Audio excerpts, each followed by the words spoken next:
to spoon. You want to know what is happening, Moravia to spoon. Politicians want to make their decision just to spoon. You want to know what happening in the ministry to spoon. To spoon. To spoon. You from Vonjema, Maryland to spoon. To spoon. If you eat Kepan, gradually, my brother to spoon. You got a spoon TV, you got a spoon radio to spoon. To spoon. You wanna get a news update? To spoon. What? Yeah. Rastafari. Kilibamba, kilibamba, kilibamba. Kilibamba, kilibamba, kilibamba. What I want? Yes, what you about today? Spoon TV. Spoon. Yes, what you about today? Spoon. Spoon TV. Spoon. Bada. Spoon. Skidibidi dabado. Spoon TV. Spoon Entertainment. Kua. Bese kua, kudileo. Kudileo. On the spoon. To get Yes, your information. On the spoon. To be part of our discussion. Spoon television. Yes, Spoon radio station. Spoon television.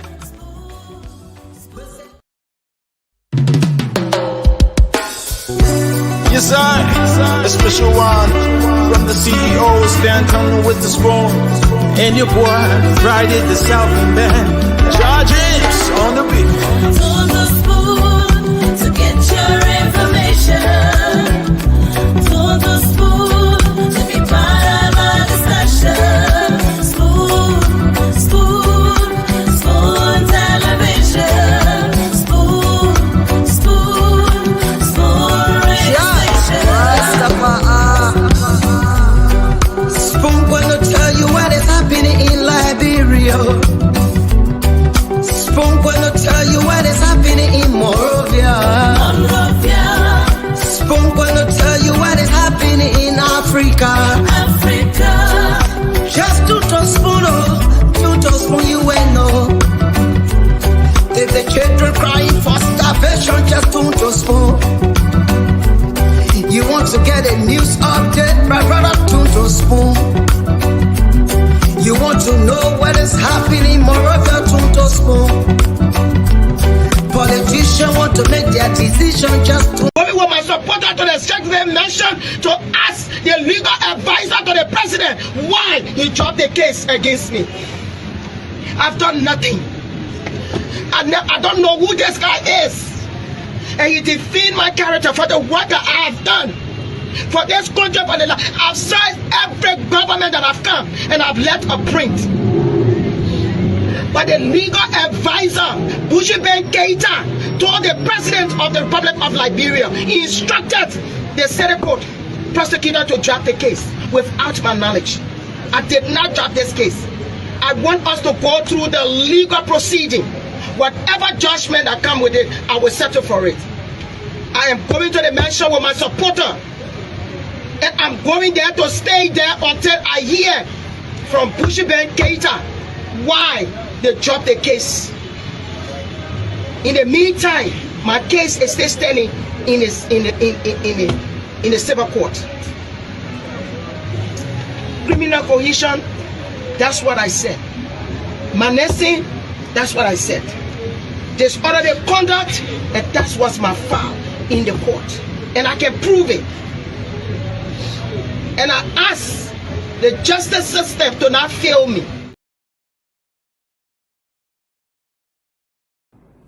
I am seeing here that those who support the continuation of the 24-year we have made peace, I support such people. You can blow me, I blow you, that personal thing. But when you support 24 years of peace and its continuation, to allow our children and those unborn for their mother to deliver them peacefully under a conducive atmosphere where investors will get attracted to come and invest and put food on the people's table, I stand by you. But if people who just got elected, that we went on the ground to do everything we could in our weekdays, spend our own money, our vehicles there are all down because of that. If you can prioritize World Bank Code, asset recovery, this one at the early stage. The question would be, what about Madam Saleh, who had the larger troops, international troops in this country for UN? It was the time to do what they wanted to do. The troops that came here was the largest troop ever in Africa for peace. They didn't do it. They did not do it during George Weah's time. But there was a noise. And George Weah sent a letter to the Senate to advise him. The Senate had an open hearing, invited experts from all over to come. And they found out that the TRC, based upon which they want World Bank Code, is filled with flaws, biases. It was politically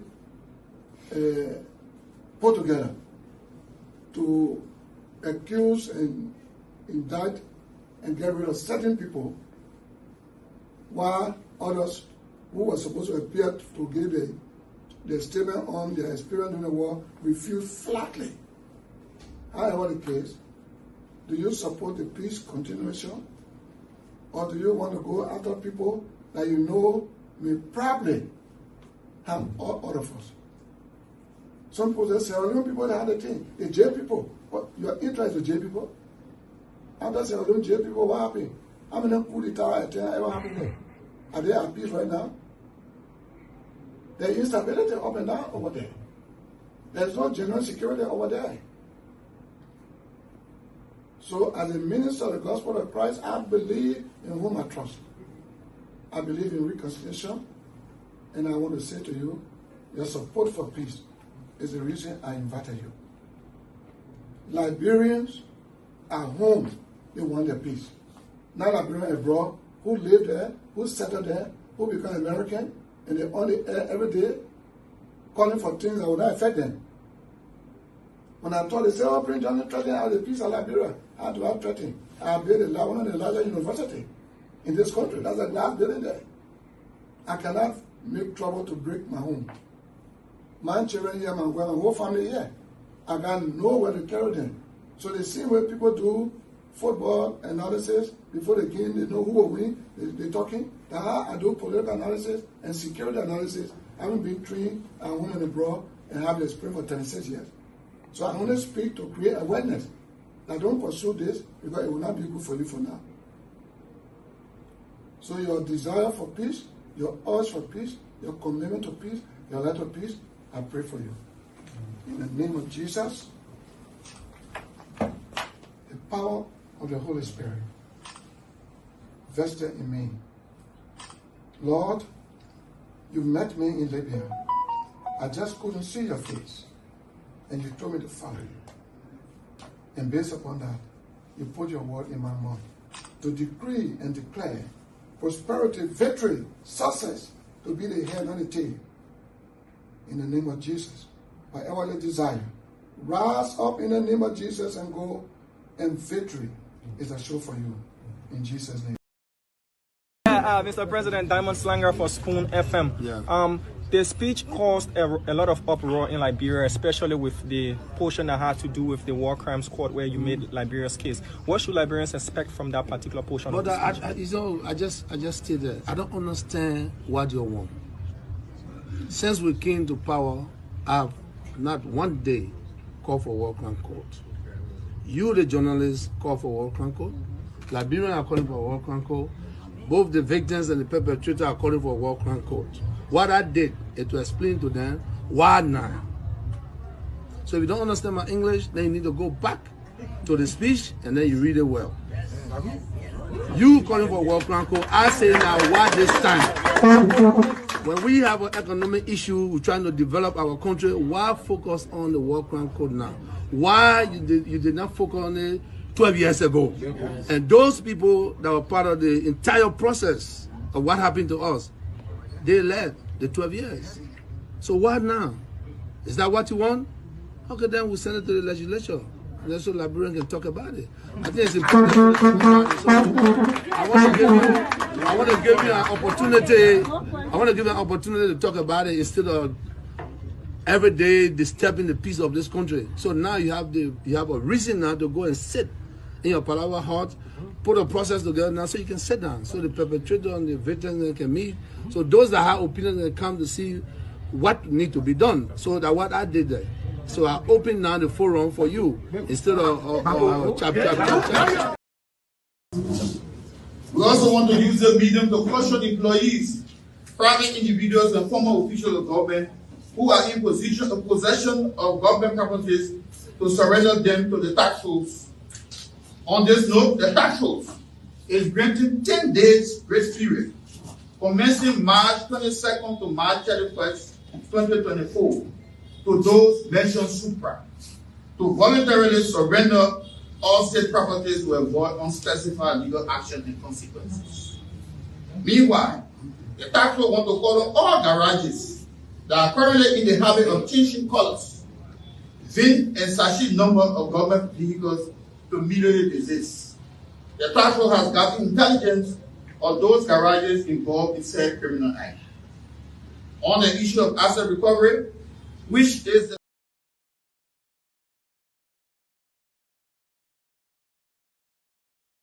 from employees, former officials, and private individuals who obtain same through illegal means. The pledge to the people of Liberia and this government that we will perform fair responsibility to its maximum. In consonance with the law, we will be fearless, robust, drastic, and strong.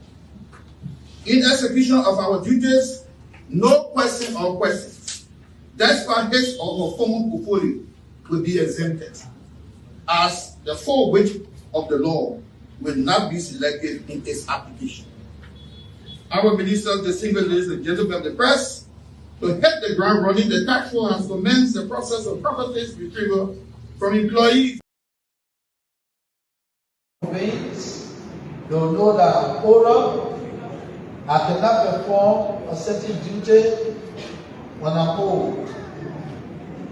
And what you're talking about in 2 years from now, I'm 57 now. Our retirement age is 65. I'm 57 now. 6 years from now, I'll be 163. And I cannot work for 2 years. So the best thing to do is to promote peace and prosperity for this country. So you're not going to drag me into politics until I reach or 90 years old, or 75 years old. So I'm just telling you, because right now, you know what we face with? Our parents that were in politics when we were young. Our 1 year old, when my uncle was in politics, some of them can't even walk. We're seeing how we can take them to the hospital to survive. So when they are 80, they are 90 years old, they still running their politics. It's not me. I did not come to politics to hijack politics. I think the politics to play a part. I think the politics to play a part. Maybe you can say, well, I think he wanted to prove something. And then I will agree with you, yes, I wanted to prove something. And the only thing I wanted to prove, when people say that We are insignificant people. And I want to pick them wrong to say that no, we are not insignificant. Yeah, we may not have the same or possibility that you have, but every possibility that we got, we can make use of it. You understand? So I will never be president. When God knows I will be president. I will not do nothing in Liberia here. I will just not waste time. But you can look around Liberia and see that my fingerprint is everywhere. So we are not chasing. You see, we're not chasing politics. No, we pray for God to serve. That's why I serve the national team, and that's why I was hoping to serve as president in Liberia. But like I say again, thank you Liberians that are given the opportunity. Whether it's one time, whether it's 50 times, but I can guarantee you it's one time. It's one time because I have broken undisputed record. Yeah. So I tell you the country, I tell for the people. But let me not believe that because people love me, I'm going to be there for 90 to 100 years while children coming up to be leaders. I will not do that. If you're looking for me on that, trust me. Well, I'm there, I'm on vision, you'll get on that. I vision can work. Because myself will be praying to God for the vision not to work. You understand? Because I need time for myself. I need time for my children. I need time for myself. So this is not a must. Yes, sir. A special one from the CEO, Stanton with the spoon. And your boy, Friday the Southern Band. Charges on the beat. To the spoon to get your information. To the spoon to be part of our discussion. Spoon television. Okay, tune to Spoon to get your information. Tune to Spoon to be part of our discussion. To know exactly what's happening in Liberia, what's happening across the country, what are the policymakers saying, how are citizens reacting to the very functions of those different policymakers, what are the ordinary people saying. Of course, this is where we come with diverse views, putting our country first in everything we do. And I'd like to say welcome again to another edition of the program. This is the late night show, the late night politics on Spoon, and we're here again live tonight across the Spoon Network on Spoon 107.5 FM. We're live on Fabric 101.1 and Super 95.5. Many thanks to our partner radio stations across the country that are always relaying the program. Thanks to Gibi FM, thanks to Trust FM, thanks to Premium Radio, and thanks to Trend FM, Trend Radio in Grand Creek County as well for relaying the show tonight. My name is Nelson Colette. It's a weekend in Liberia, and other parts of the world I know, with the time at 25 minutes past 1 a.m. I'd like to say welcome to all of you across the world, and I know there's a difference in the time zone depending on where you are, and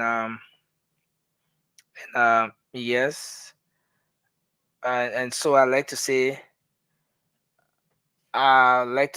welcome to the show tonight. We're gonna have a great discussion, fascinating show coming up. Let me just go across quickly and recognize a few of our folks that are here with us tonight. Let me start up with okay, where do I take off from? So I'm gonna start from here. I see Gwele, thanks for joining us tonight. Appreciate Alice Ban. You're always here watching from YouTube. We appreciate you. Thanks to Emmanuel Tekabanjua. Yes, hope I got the name right. Thanks for being here tonight. We appreciate you. Thank you, Favor Johnson, for coming on. You said you're watching from Congo Town. We appreciate you. Emmanuel Colette, thanks for joining us. You said you're following from, yes, you say hello. D. Monrovia, thanks for joining us tonight. We appreciate you for joining the show. I see Kolu Blaman right here. Solomon Asumana, thanks for joining us. Makolu, thank you for joining us here, man. I see Yankee Zulu Barkley, I see Tape Toby, and I see Momo Black. Momo Black, thanks for being here tonight. Tano Jala, thanks for joining us. Emmanuel T.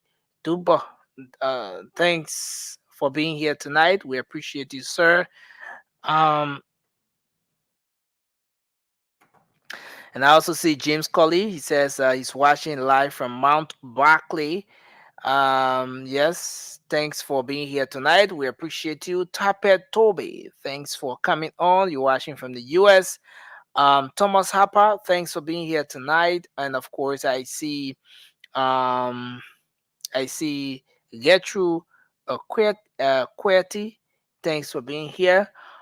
Edward, we appreciate you for coming on. Yama Thompson, thanks for being here tonight. We appreciate all of you, man. It's always a great thing to have you coming on every single night as we get to talk about Liberia, talking about the different things happening in the country, and adding our voices to the many voices.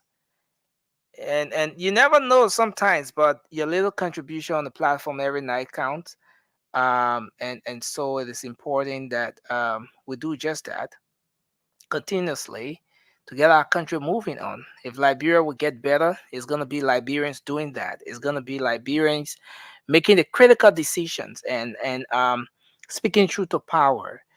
Uh, and deciding based on what it should be and not what uh, not because of who's involved.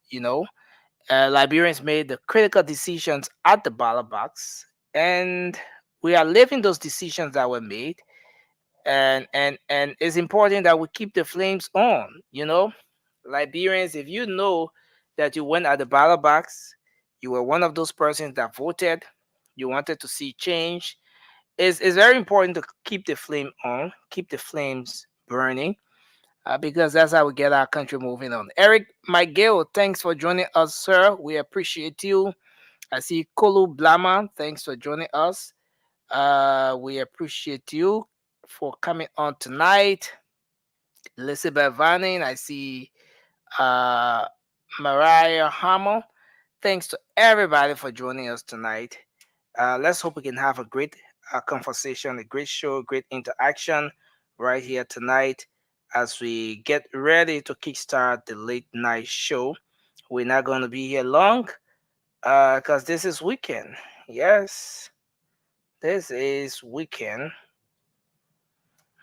The weekend is already here. So, but we're going to have a great conversation tonight. Um,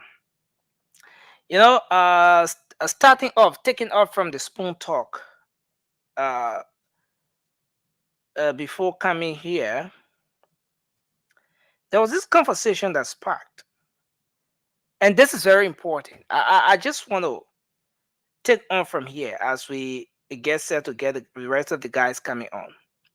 Taking on from the spoon talk, the lines are opened, and we're asking what's on your mind. Liberians should express themselves, and suddenly comes in a call. And the individual is very angry. He says, I am one of the campaign county coordinator or supervisor, and I paid my dues. I supported this government from the very start, and I received threats for this administration, and at some point, my life was threatened. The people who joined me in this cause, in this struggle, we supported this administration from the southeast. But Our people not get job yet. Up to now, no job. Nobody from in my group have been appointed yet. So we need the president to appoint us, or if he doesn't do that, we'll protest. And then comes in another call, and this person says, "We are the chapter. They they how do you call it? Margibi County chapter, and maybe those people are listening now. All right." He says, "We are the rescue chapter from Margibi County. We supported this government. We canvassed. We supported President Bwakai because we wanted him to give, to bring us hope and all of that. But after supporting this government, we didn't get a job. Up to now, there's not a single minister from Margibi County. I don't know how we, arrive at those data and stuff like that. But he says because of that, we are feeling disappointed. If the government doesn't give us job, we are going to protest." That's the next thing. That was the next caller.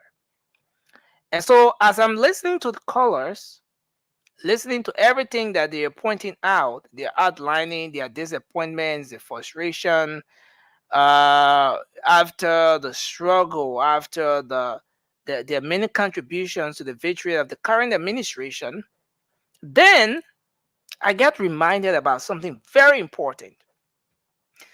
That is the it was about a week or two ago. Kindly share the program as you come on. Please share the show. I would appreciate if you were to share the program as you come on, everybody. Then I got reminded about something very interesting. Let me bring Vasco on. Vasco wants to come on. Vasco, don't start with where we stopped yesterday. Don't start from there. I want you to take your time. We will go there. We will get there. Don't start from there. And I think you know what I'm talking about. But Vasco, welcome to the show. So I was just trying to lay this out, Vasco. Thank you, Nelson. Okay, yeah, welcome. The rest of the guys will be coming. So I was just trying to lay this out. So I'm taking calls on the previous show, the Spoon Talk, and I received a couple of calls.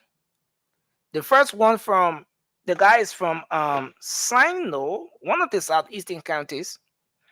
He said he feels disappointed that he supported the rescue mission. He was a county coordinator or something. And it's been 2 months. Nobody from his team has ever gotten a job. Nobody has been appointed in this government. Why is it so? If the president doesn't appoint somebody from their team, based on the fact that that rescue, that southeastern region was predominantly the CDC stronghold or what have you, and they stood the test of time. They withstood the canvas, the supported despite the threat and everything they faced. He said, if the president doesn't appoint people from their group, they will be disappointed and they will protest. And after like 2 persons, then I got another person coming on. This time around, the person said they're from Margibi County. The Margibi County chapter, they supported the government and so on, but not a single minister has been appointed by the president from Margibi County. So if this continues, they are going to protest. And then the question comes in, Vasco, the whole thing about politics, canvassing, campaign, people going all out doing political period, and trying to sell their candidates, trying to sell their ideas and everything, trying to convince the Liberian people why they think John Brown, the CDC, the Unity Party, the PPP, or whichever P is the best party or provides a better alternative when it comes to leadership. Was it about the country? Or was it about job? these calls that are coming forth now, these concerns that are being raised, are they genuine enough? Are they worth listening to?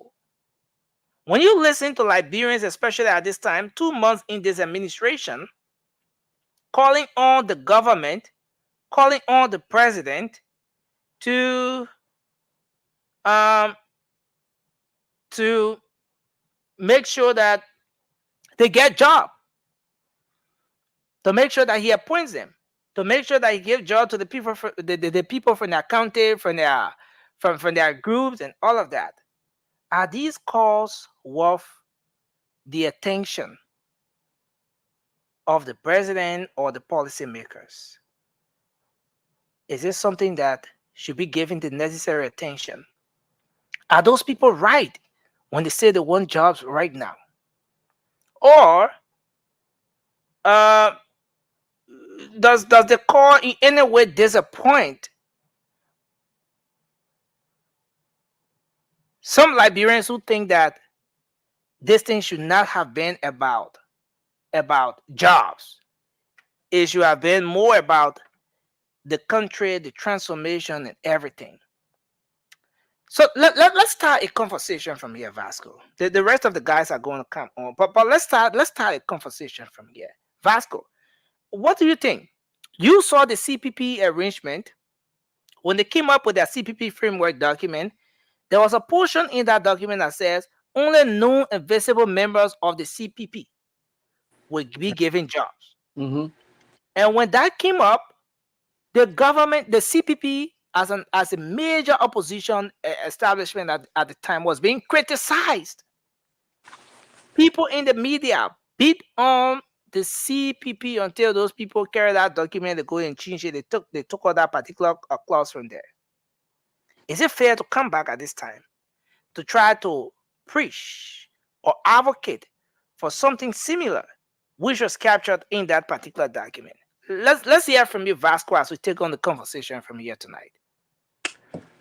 Thank you, Nelson, for the show, and thank you for inviting me here tonight again. But Nelson, what I want to say about this issue is that, I mean, it is their right to let the administration know that they was there, they campaign, they lobby, and today they are in power, so they need their own fair share of this power. They want to be, and look out to be people that was there, and they also need job. But I don't support Boakai, right? I don't support the Unity Party. But at this time, people should understand, and which of course I know this will be something that it will continue until the 6th year of the Unity Party can finish. But people should understand that government is just a minute portion of the country. The country got almost 6 million people now. I can't say 5 again, but I know we're like 6 million people. So you trust their own census report that came up? No, man. People, man. For me, I like to speak. And if I like to go ahead of people. I don't look at what people say all the time. I know that we got like 6 million people in our country right now. So government, there's some government. The capacity of the government sometimes maybe 500, 600,000 people being employed. And this is a new government. And for now, today, for this one, I was staying with Baka on this one. You're staying with the president. Yeah. So Vasco, you think those people should not be more concerned about jobs and employment and all of those things at this time? Why? Why do you think those people should not raise those concerns? Yeah. And this is it now. The government right now, they are in the they are in the formation stage, right? They are Okay. government, right? So it won't be everyone that supported this government that gonna get job. That is something that everybody that supported the United Party should get that at the back of their mind. That it won't be everyone that supported this regime to get So, job. for Vasco. Wait, let's get something right. You are on camera. This show is being recorded. Yeah. You are from the opposition community. Yeah. You are a staunch supporter of the CDC. You even helped to hold a scene that Bill President we are hosting units. You were there. I mean, to say how close you are to President we are. Yeah. Are you saying that you stand with the government on this one? Nothing. You know, and these are some of the mistakes we made as Liberian. What was happening during the Weah administration? People look at it to be bad. A lot of sedition. You know, Nelson, there were a lot of sedition that complained for job. They didn't get it because this is reality. Everybody will not work in government. So today, if you were there during the campaign period and you campaign, I think it is fair enough for you to sit and wait and pray. But here's the thing. Here's the thing. You say that people should pray, but the people say politician reward that not in heaven it can count that on earth. Gifted G Sir is asking a very important question. Is this the same Vasco Sumo we all know talking? The same Vasco Sumo that I've been talking on this platform. Is this the same Vasco that is talking? Now, the other side of it is somebody just sent me a text. The president says, this was the same thing that caused the CDC to lose the election. People who struggled, fought, sacrificed their everything for the CDC. Some of them were denied jobs and opportunities. They turned their backs on the CDC and they ganged up against that establishment, which subsequently resulted to the defeat of the CDC. Vasco wants the Unity Party to go down that dangerous path. This is the message. Someone is saying that look, you're trying. They see rope that hang. Hang them baboon. You know, the same thing that led to the defeat of the CDC. The person is saying that look, this is you are supporting this thing. You are acting as if you support this government on this point because you want them to continue on this path. So that look, at the end of the day, when some of the people who do not who are calling now and they get disappointed, so that they will support you in 2029. No, Nelson. Look, you see, I just want to be fair on this show tonight because, like I said, you know, look at it. Look at the formation of this government. They are striving. There is serious problem. Imagine, serious problem right now. They are fighting to form this government. So at least 2 months, let the other guys wait and see. Let them wait. Maybe the next year, the way the government is just sacking more sedition and taking more sedition out of jobs. Now you are about to get out of your comfort zone. No, look. When you say the government is sacking sedition, you know, and I don't know where you're coming from with that. But anyway, lend your thought on that aspect. Nelson, like I said today, I won't be here alone with you. I'm already on my way out. I just came to show my face. I know, yeah. Please, just grant me the hour, please. Okay. Thank you, Vasco. And I think Vasco wants to leave now. But this is serious. Thanks a lot, Vasco. I appreciate it.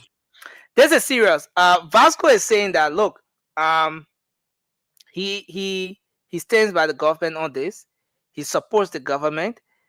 He thinks Liberians who do not have jobs at this time should be patient. The job will come. It's just 2 months. And he thinks that those people should exercise some level of patience, that jobs and all those other opportunities will be able to come as time goes by. But this is becoming serious. Is getting to a point where some concerns needs to be given to it. Uh, and if possible, there needs to be some level of awareness, serious education around this.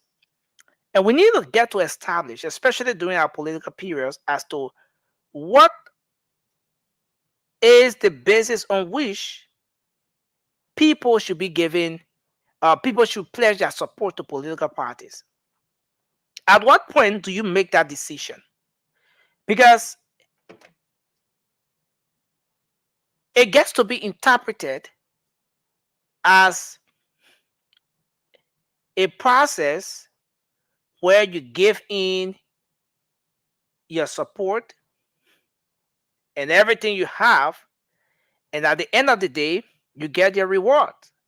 And that reward is you get a fabulous job, great opportunities, and that and in return. But again, some people get to look at this thing from the broader picture, from the national standpoint. Okay, Party X is in this position. You want to remove that organization, you want to remove that political party and bring in another group.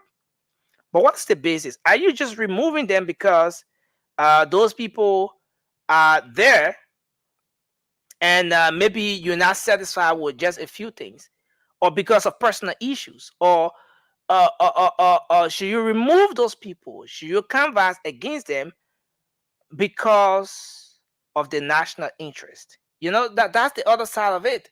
And this is just where we are, and it's important.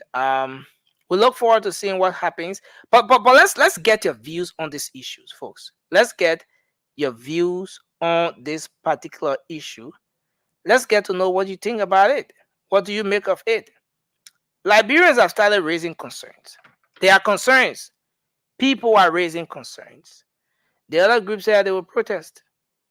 Just the other day, we had this press conference or something from another group called the Painesville. How do you call it? Painesville City. The ELW group, ELW Rescue Team, and they were saying that, look, similarly, they haven't gotten jobs. They want to protest. They haven't gotten a job, and they want to protest. So let's take some calls. Let's get to interact a little, and as we get ready to transition, I'm gonna bring the rest of the guys on. Yes, I'm gonna bring the rest of the guys. There seemed to be a little bit of technical issue here. I don't know why. Some of the guys are finding it difficult to come in. But let me take some calls on this one. Maybe I should put the WhatsApp up, and I should put the link up here as well. Let me put the link down here in the comment section as well. Let's get to know what you think about this. What do you make of this? Okay, so I got the link right there, and let me try to do this. So let me take some calls on this one as I try to. Okay, so let's take our first call here. Hello. Hello. Yeah, my name is Moses Bonkano. I Okay. call you from Johansson community. Okay, Moses, let's hear you. Go ahead. What's your take on this issue? Yeah, based on politician attitude and behavior that they carry on, and when they get into power, you can see those who taking the time to stand in the land and sun. Okay. But then they see their interest more than the people who are taking the time for them. That what making people now encouraged to ask politicians now, before I support you, you gotta give me job. And after supporting you, I need benefit from you. That is the reason. But in your own reasoning, should it be about job? Should it be about how much employment you're gonna get at the end of the day, or is it something that should be more about the national interest? By right, it's ought to be the national interest. But what happened now? I'm telling you that when they get into power, they and their family, they can benefit more than you, the one that's sending land to vote. Okay. So for that reason, some of our in support now to even now I'm in my district and where I'm talking about one of my brother that win the election the one time in Marathon. He came to all here, we poll the problem that we're facing in the community, we told him. But saying in getting to power, our place is in darkness, we can't even see him anymore. We don't even care for us anymore. We have to join here going to American Pathway. Where not care to Raul. Thank you. Thank you very much, my brother. Thanks a lot. Okay, thank you, sir. Yeah, so I think Bila is set. Bila, you want to remove your cap? You know. Okay, so I think we have. Let me bring Bila Soiree on. Bila, welcome to the show. So let's take another person here. Hello, you're live. Your name and where you call from. Hello.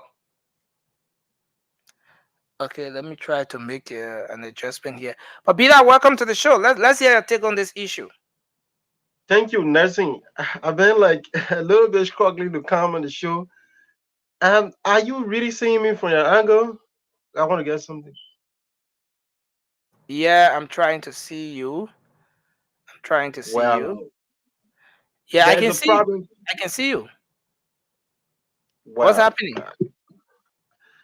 I had a little problem, but anyway, I want to say good evening to you and good evening to well-meaning listener. I'd like to say thank you for the program tonight. It's a pleasure being back on the platform. I've been following the show, and you asked a very brilliant question as related to whether people should support a political party based on on on the interest of giving them job, or there should be a defined role as to why people should support a political party. Maybe look at it from the nationalistic or a patriotic sense. We can say in another sense.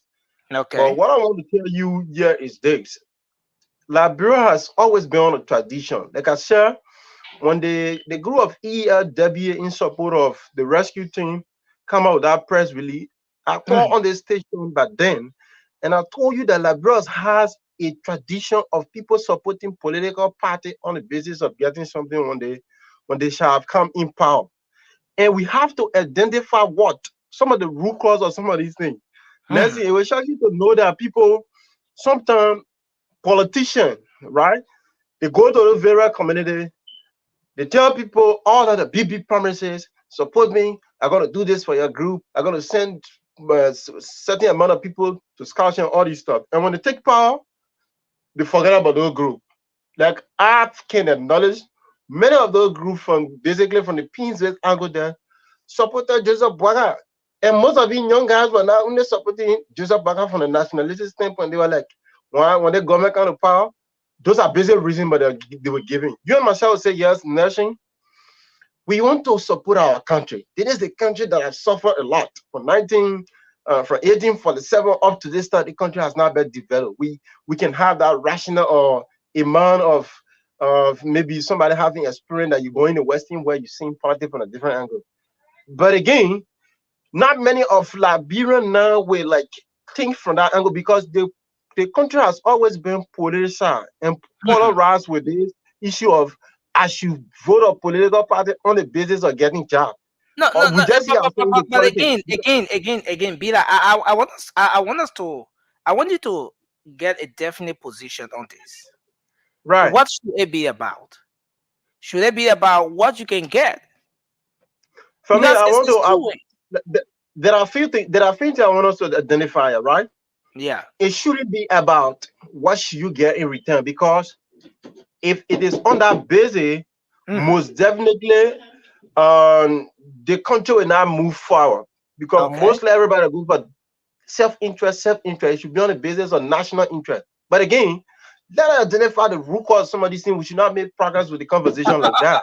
Okay, right? so before going to the root cause, right? It should be about national interest, not because of what people can get. All right. But then the folks on the other side, like even one of the individuals who called in trying to express this concern, his thing is that look, the reward that you're supposed to get as a supporter you Right. know, of a Right. politician or political party, it does Right. not it doesn't come from the sky. That's not something you're gonna get hereafter in another life. No, you're supposed to get the Right. rewards here. That has been the basis for the argument on the other side. That Right. if you canvass, you supported a particular political party, a group, or whatever, and they were able to succeed, that you should get something back in return. And their definition of that something back is that you should get a job that you can Right. hold on to. Right. Right. You That see the maybe kind of after mindset? 2 3 years, after two three Right. years after you have supported that particular establishment, you can have Right. something that you can point to and say, look, I supported this establishment following all of what I did, Right. the rain or shine, I was there. This is what I can point to as an achievement. Right. Right. Right there, it is somebody understanding, Mhm, and 30% of mhm, our countries has been let's say depending or has all been have that kind of understanding about politics. That politics, you're not gonna get the result or mhm. reward. I mean, Yeah, judgment day. Most definitely gotta get it on earth. But yeah. again, there are more people too who oppose to that idea, right? But for Mhm, me, fairly and honestly, people should support a government or a political party then in opposition on the mhm. basis of the bigger national goal. Because if Okay. you say you want to put The your national personal goal interest. in front, Now, most I want you definitely. to take into consideration this comment Right, here. This is coming from one of our followers, um, right, patriotic Liberian, wearing on the how do you call it, the UP, the rescue cap. right, He says, sure, some of us are not looking for big jobs, but just something for us to feed. We're not looking for big jobs, but just right, something for us to feed, just something that can put food on our table. That maybe we wake up in the morning and we have somewhere to go, somewhere to start from. That maybe at the end of the month, you can take something home to the family. That, oh, yes, I was part of this establishment. I worked. As part of what I got at the end of the day was this right, job. And through this right, job, I'm able to feed my family. right. Do And you see this as a call, not just for the ministerial or director positions in government, but also a call that is meant to get the attention of government in the area of job creation in the private sector, making those areas attractive as well. right, most definitely. And like I said the last time, we should always create an environment that young people will not always think about political job. You see the Mm, brother talking about they don't want big job. That is to tell you he wants to be doing something that he will feed his family or feed himself from. And human capacity building is one thing that our government is not looking. If you say you want to restrict everything to government job, and not looking at the private sectors, it is a problem. And young people will always complain when a mm, government will always come to power when you're not providing another sector for them. Like their brother is raising a very genuine concern. He don't want to be probably. I'm not in his mind, right? But I want to believe that not everyone want to be in government. But if a place of concern like agriculture, like I talked yeah. about the last Mm, time, mm, agriculture. You look at agriculture, you put certain amount of money in agriculture, you invest in agriculture, that gave not only national investor that kind of a mindset that these people are ready for agriculture. Internationally, people are going to come and invest in agriculture, where schools of young people will be employed in that sector. There are people who got passionate career in them as related to agriculture. You fix that angle. Then you look at the health sector. You open a you open an era, an environment where people will be like kind of a way encouraged about doing what they think they can do to be part of that sector. So if you just look at government job, we not make progress as a country, and young people will just be in that country, nothing absolutely will be done about human capacity building, and people with that. Sometimes you guys having career in Liberia, you guys having career, your career die, and then you drift to certain, and fee Australia, or you drift to certain things you're doing that is not your passion or that you did not create any stuff. It happens in Liberia because those various sector has not been given a certain level of priority in terms of government looking at it from different angles. I mean, we can do more, Okay, and we can improve on our Bila, percentage for young people to not let's be hold you in the there. Yeah, Bila, right, let's hold you there and bring right. in one of our followers who wants to make a quick contribution to this discussion. Welcome, you're live on the show. Let's hear you, sir. Thank you very much. The people of the country, especially people who are interested in getting jobs and other things, need to be following the development of the government. Okay. And I also hold the government responsible to continue to educate the people about these things. I know everybody will not work for the government. Okay. But the government has to, the government is fighting to set the budget that is supposed to work from. They are not even done that. They have not formulated the government totally. People complaining. The private sector will absorb most of the people. So are you saying that those people who are calling on the government to give them jobs, the people who want jobs in government now, like the folks from Margibi County, they said that up to now, since after the struggle, they haven't received not a single person have been appointed as minister in top ministerial position. All right. So are you saying that those people should wait for the budget or give the government some time before such an appointment can take place? That's not it. That's not it. What I'm saying is that the first thing is say nobody has been appointed from that That is not true. That is not true. They may not even know who are those that have been named in the government. But what they are thinking is it must be somebody that they know. There are people from Manchubi that have been appointed in the government. Okay. So you can say, But then too, at the top level, they are forming top level position. That one has to translate to come. We have to give some time to the government to be able to address most of these things. Thank you, sir. At the same time, government too need to set a system to speak to the people for them to understand the level of progress. Thank you. Let's hold you there, sir. We're gonna hold you there. Let me bring Rudolph. Rudolph, you have to remove your face cap because you know it's part of our rule here. You don't come on the show with face cap. Thank you, sir. And Rudolph, welcome to the show. It's good to have you on tonight. Thank you, Nelson. Sorry, I forgot. I just came from out with my cap on my head. So. Yeah, my man. I mean, most of the people chilling tonight, they say that weekend. But I mean, Rudolph, let's hear a discussion on. Let's hear your take on this discussion. Some Liberians at this point, saying that they feel disappointed because they've not been appointed. Some of them have not gotten jobs in government, and after the support of the government, they expect that by this time some of the folks from their groups and all of that should get some good appointments in government. I mean, where do you stand on this? Nelson, if that is the case, then I mean, even me too, I need a job because I mean, I think I am qualified to serve as even an assistant minister. But Nelson, the thing is, I mean, this is a problem wherein people only support a person because they want to get a job. I think we should move past this.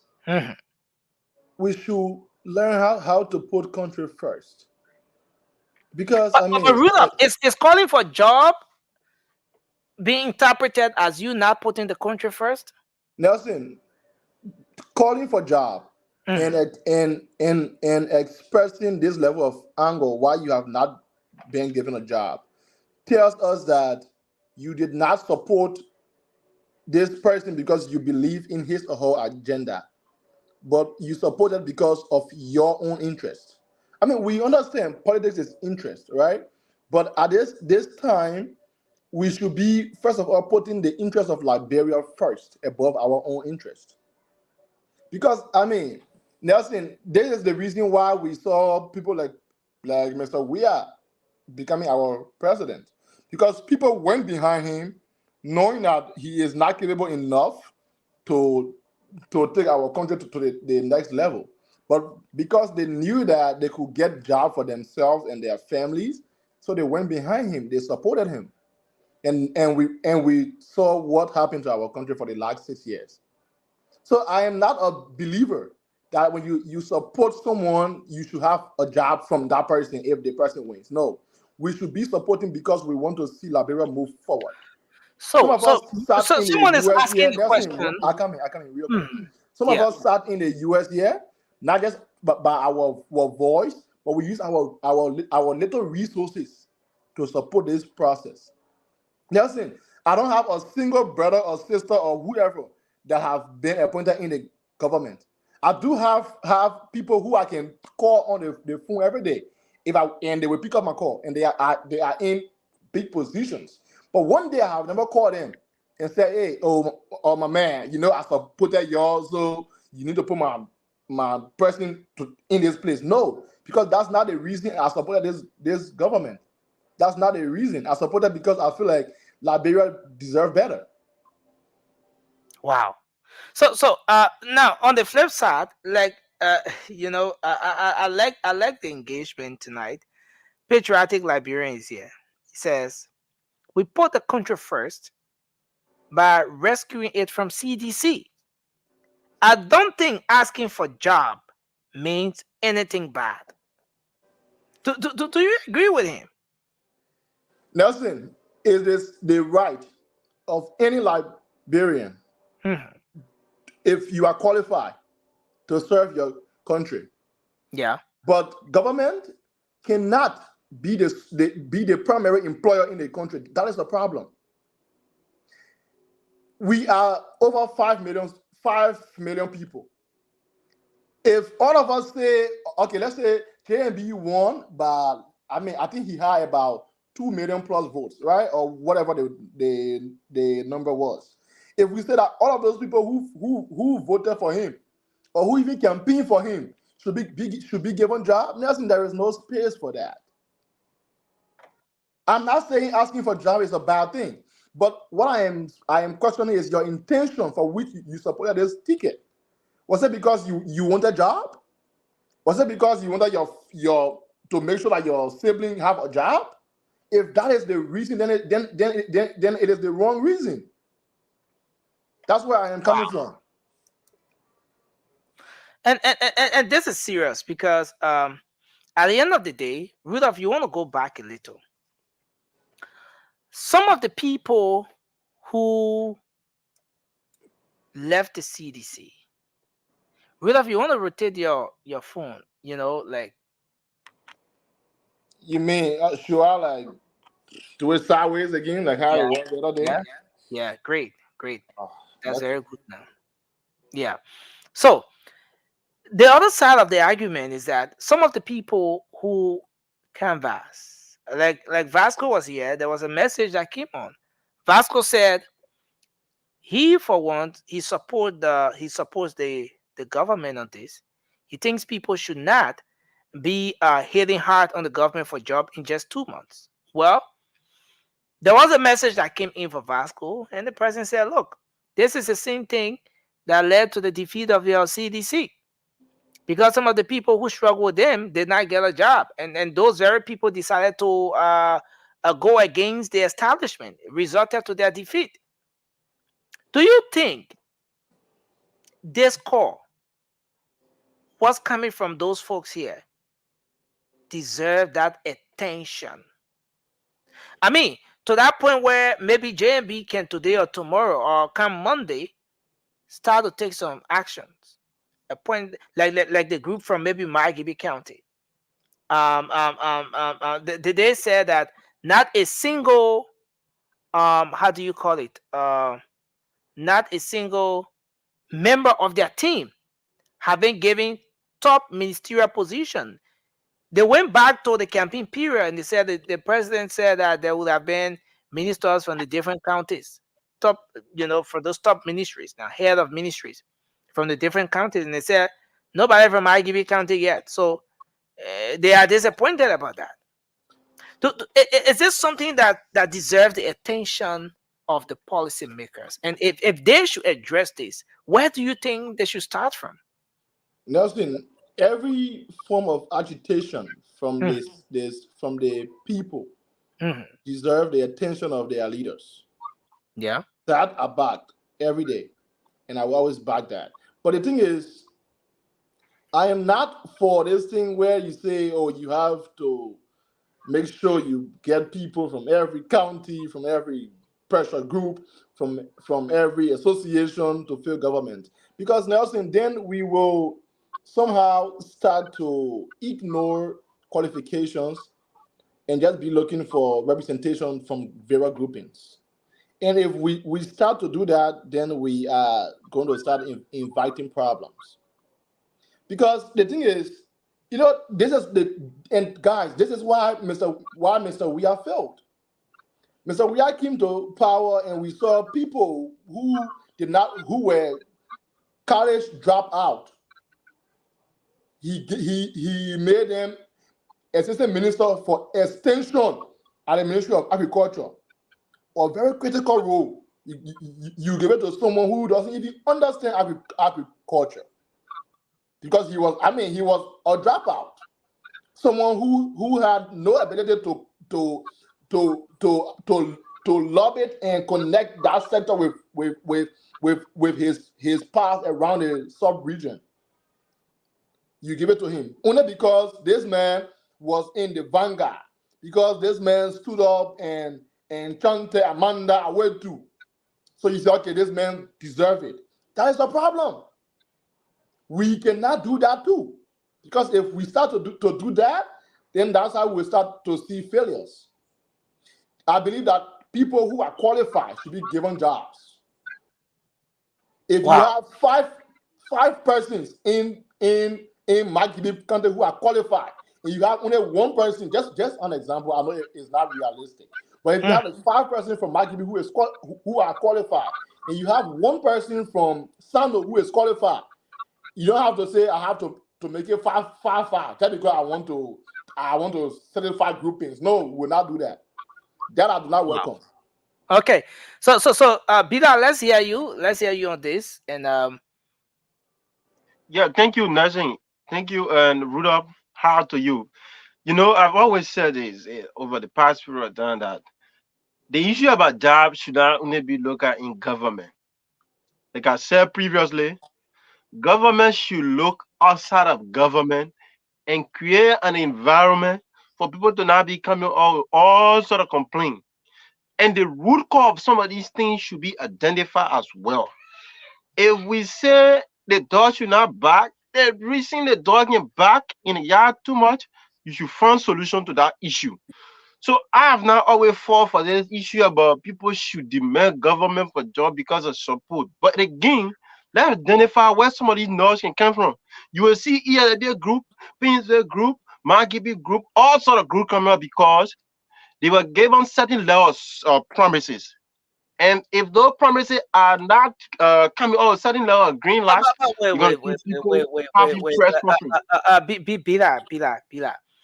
Right. Throughout the campaign period, the president now, right, did he promise job to all of the auxiliaries, the different alignments, and all of those alliances, rather, the different alliances? Did he promise all of those people jobs? I can speak to that because I wasn't there. No, because the point you're making is, and I get exactly where you're coming from. I get exactly where you're coming from. Your point here, Bida, is that those people have the right to express themselves this way. They have the right to talk about, to demand jobs because they were promised. If they weren't promised, they will not be raising those concerns now. And so I want us to go back to the campaign period. The other day, it was someone said that the president said there will be 15 cabinet ministers coming from the 15 counties. It will be even and all of that. But yes, we're yet to get that video. Do you have any record of the president saying that he will give all of those people in the different alliances jobs? Rudolph, you're coming. Let's hear from Bila.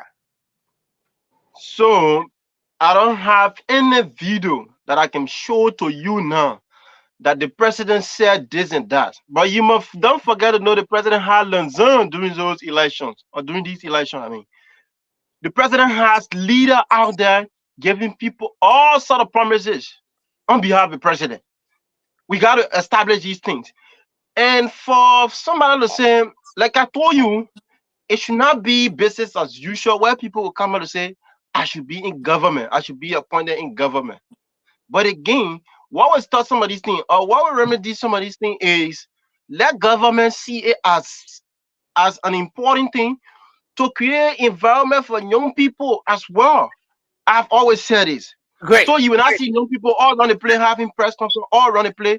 We need a guy's Let me job. hold you there. If even they don't have, if even they don't, to conclude out, if even they don't have the competence and the qualifications to work in those various positions. So that is why the CDC will flood to reach out all sort of partisans and payroll. God had to scatter all the place, and harmonization has to come into But in Europe. let me All come those in stuff. with this. Will of Right. you're gonna get your 20 seconds. Yeah.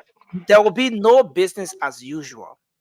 If there's Right. any comment, any statement from the president that has gone viral, that a lot of Right. people are quoting now, is that business as usual thing.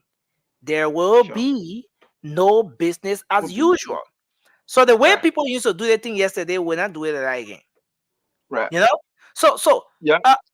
Is there any possibility? Is there any way possible we can try to fit those two comments in the same bracket? Or those two issues, try to merge them, try to see the possibility of the two comments fitting in one bracket.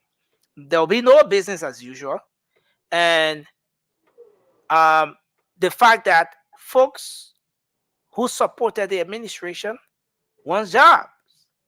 So, Rudolph, take your 20 seconds, then we're going to come back to that aspect.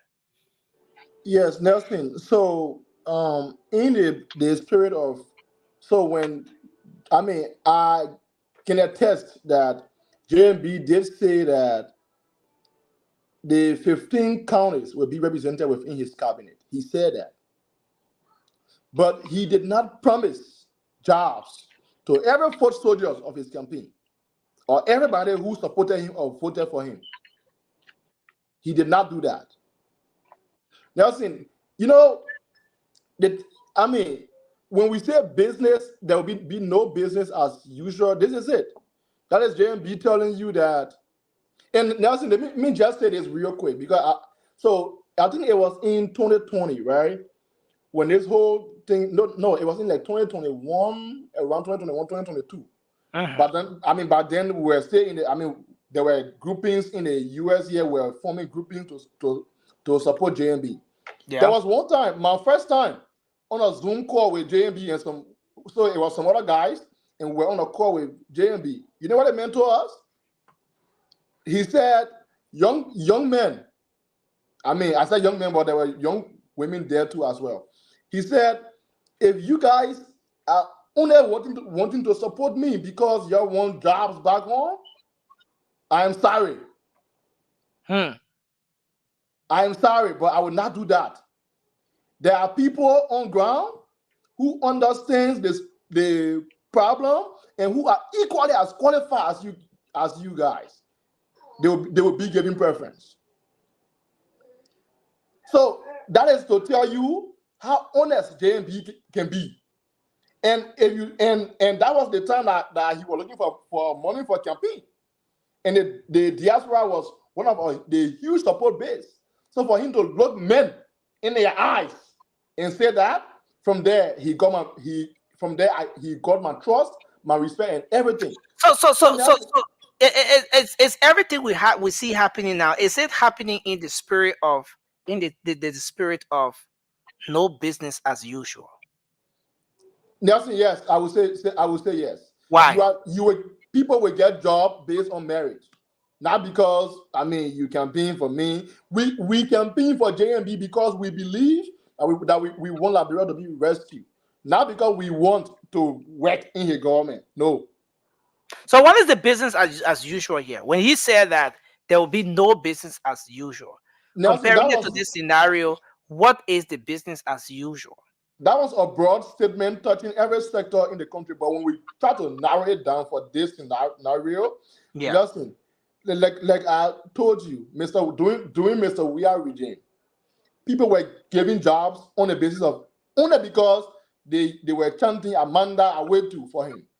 There's the JMB saying no, it's not going to be like that. We will appoint qualified individuals who can get the job done. So that is what he meant in this scenario. That's what he was talking about. This thing has different sides, and as we discuss this thing, it just gets deeper. If the man is doing Amanda Awetu, like you said, Amanda Africa, how you can say it? You are how you to say Africa Awetu? If the man is doing, I will say, right? Yeah. But let's be serious about this. If the man is doing, I will say, and you know that the I will say the man are doing, if today things were to change around, that may not fit anywhere. But the man Amanda Awetu and everything he did, you embrace it. You use it to get up there. After using it to get up there, the man thinks and feels that you are obligated to him to some extent. That now, because at the end of the day, the man looks back. He sees the people who did the Amanda Awetu. The people did it. The people did it. Yeah. They didn't have that much, maybe solid qualification or what have you, but they did it, and they got the attention. They got the jobs. Their lives transformed. The man equally is not. He doesn't have that solid qualification, but he's doing his Amanda Africa way too because he believes that when you get there, you are going to give him jobs. The same with the people before him. Nelson. Yeah. The only obligation that the president have to such a person is to make the country work for all of them, for everybody. That is to bring in foreign direct investment. That is to make sure jobs are created within the private sector, to make sure that there are opportunities for young people to thrive. That is what he owed that young man. He doesn't owe him an appointment. No. Now I want to go to a comment here from YouTube. One of our followers from YouTube, his name is Felix Dor. Felix said, well, the promise was to rescue. And in the process of rescuing, jobs should be given to his supporters. Again, the promise was to rescue. And even in the process of rescuing, jobs should be given to his supporters. Who's going to give the job? Felix, if you're up there, you can come on. Who's going to give the job? Is Felix saying that the government is supposed to give job to every single person? Now, Vasco, Vasco, we can bring you on, man. You in the car moving. We can bring you on. No. That's it. The car moving. If I'm moving, I'll not come on. Vasco, you in a car, right? You in a car, man. The place I'm at. No, they lost it in the car. No way. No, yeah. Don't be afraid of me. Yeah. No, Vasco, guys. I want to come in on the issue quickly. Yeah, let's hear you be like. You know what? I got only 1 hour, free 1 hour, so I gotta be right here. So when Thomas Sankara with you, go ahead. You know, in the revolution, everyone cannot get the same share in terms of making progressive change. But Thomas Sankara took over Burkina Faso and tried to make some tremendous change. Along the way, during those days, you already used to hear people talking about we chanted battle cry, and they were part of the struggle over there. So, and there were sectors that could effectuate the life of young people. So I come back to that issue of let local alternative for young people to not just be the usual Amanda Awetu, and at the end of the day, they're going to come out to say, okay, we need to get benefit because we were in a struggle. So let people erase that mindset that if I'm part of, not every struggle you part of, you get the direct benefit quickly.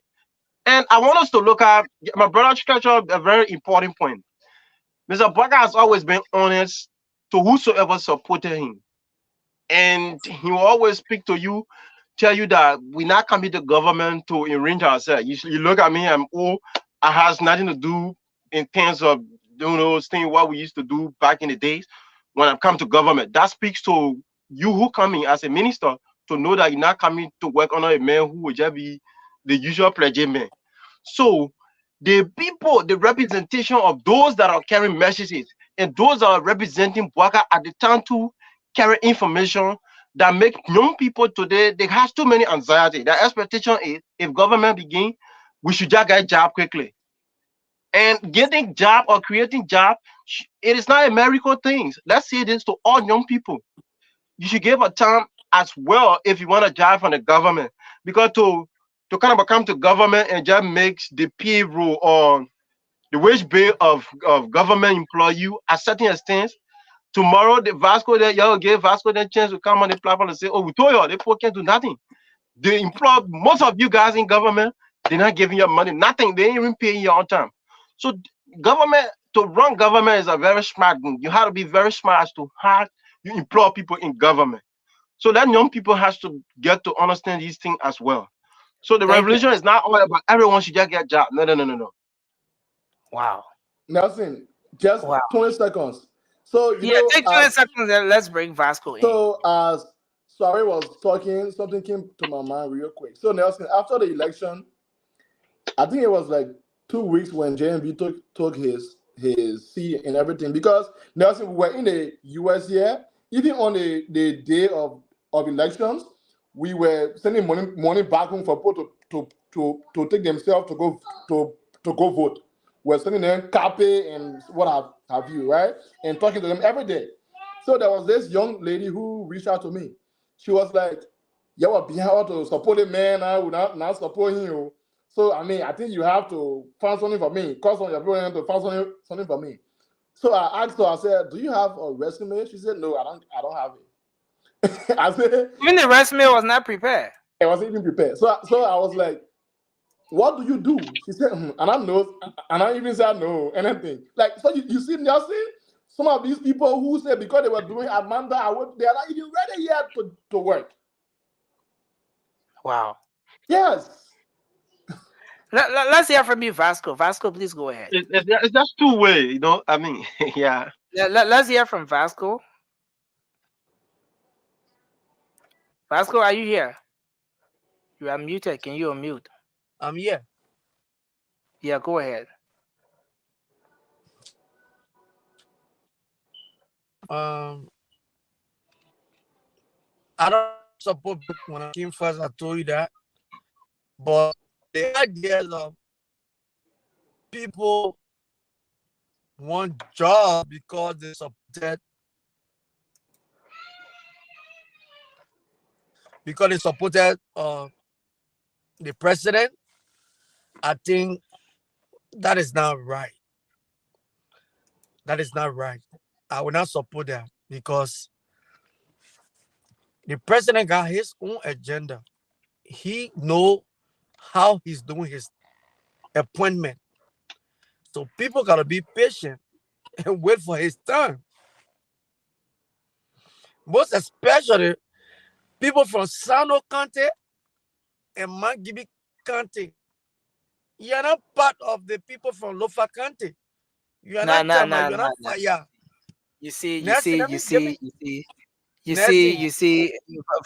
knew the brother was doing that right. I knew. You're trying to. Well, what does Tamasa Fire and all those things have to do with this? Your network will not allow you to see that thing.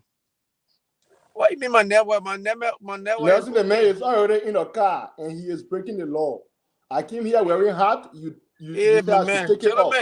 I took my hat off. But you allowing Vasco to be in car when it is against the rule. I'm not driving. I wouldn't sit in my car because I got light. No, they said you don't be in car at all to get on. Okay. Let's have a vote. Let's have a vote here.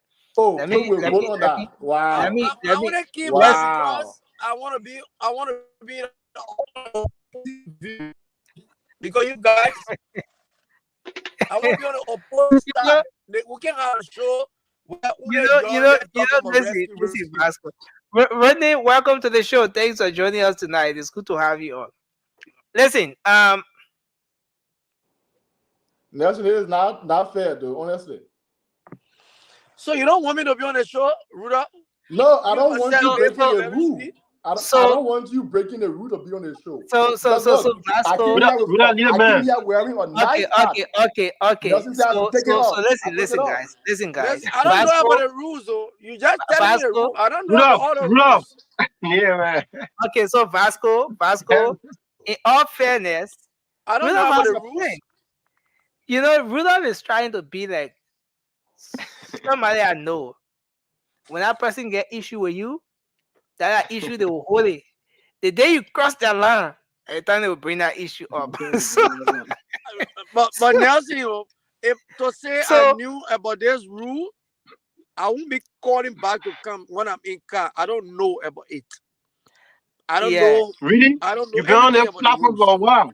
So I've been Vasco, on the platform, but I don't know everything on the platform. Vasco, that's true. So we have denied Mickey from coming on the show because he was in his car. So Vasco, as part of the rule, we don't do face cap and we don't join the show from in the car. All right. So Vasco, Rudolph has a point, and I want to say thank you. You tried to come back on. It was a good thing. But we hope we can have you joining us from somewhere.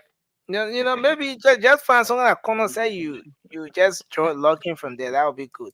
You know, for the sake of our rule, we have to go into that. So so Rudolph, you went in the background to live or what? No, Nelson. I mean, if we have to make period change, we decided to run on this platform. People will follow the law and order. If you only saw the face Vasco giving you backstage. You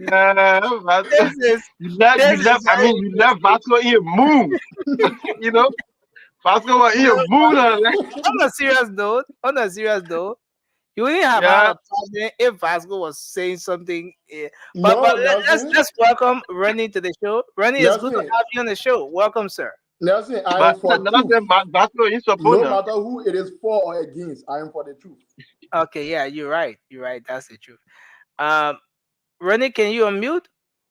Okay, I've already unmuted you. Welcome to the show. Yeah, what's going on, man, guys? Hello to everybody. How you doing? How's the weather? Where you guys are and everything and stuff like that. Nelson, good to talk to you. Brother Rudolph. Yeah, my man. How you doing, Rodney? Soiree. Yeah, Daniel. Okay, man. What's up, man? The weather here is crazy. Minnesota is just flip-flopping. Yeah, so we're doing good. I want us to go straight ahead. This whole debate, this whole discussion about jobs, you know, some Liberians expressing concerns that they support the administration. Okay. And they want to get a job. They've not gotten a job, and they've expressed some serious disappointment about that. So the question is, are these concerns worth giving some serious attention? When people support political parties, when they go to election and canvass and then do everything, put their resources, time, energy, should it be about getting a better country or supporting a particular candidate because you're going to get a job at the end of the day? I think that's very wrong for me, because I don't think President Boyka is about that, man, bro.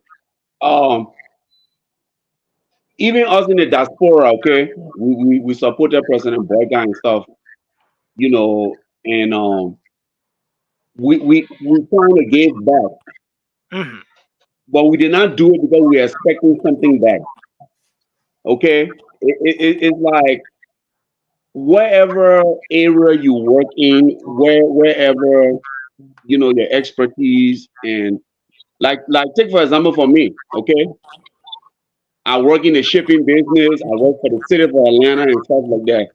So I'm not trying to go back to Liberia. I'm not trying to do anything for Liberia because I support the boycott, But what can I do in my area, in the job that I work in, or my experience over the years?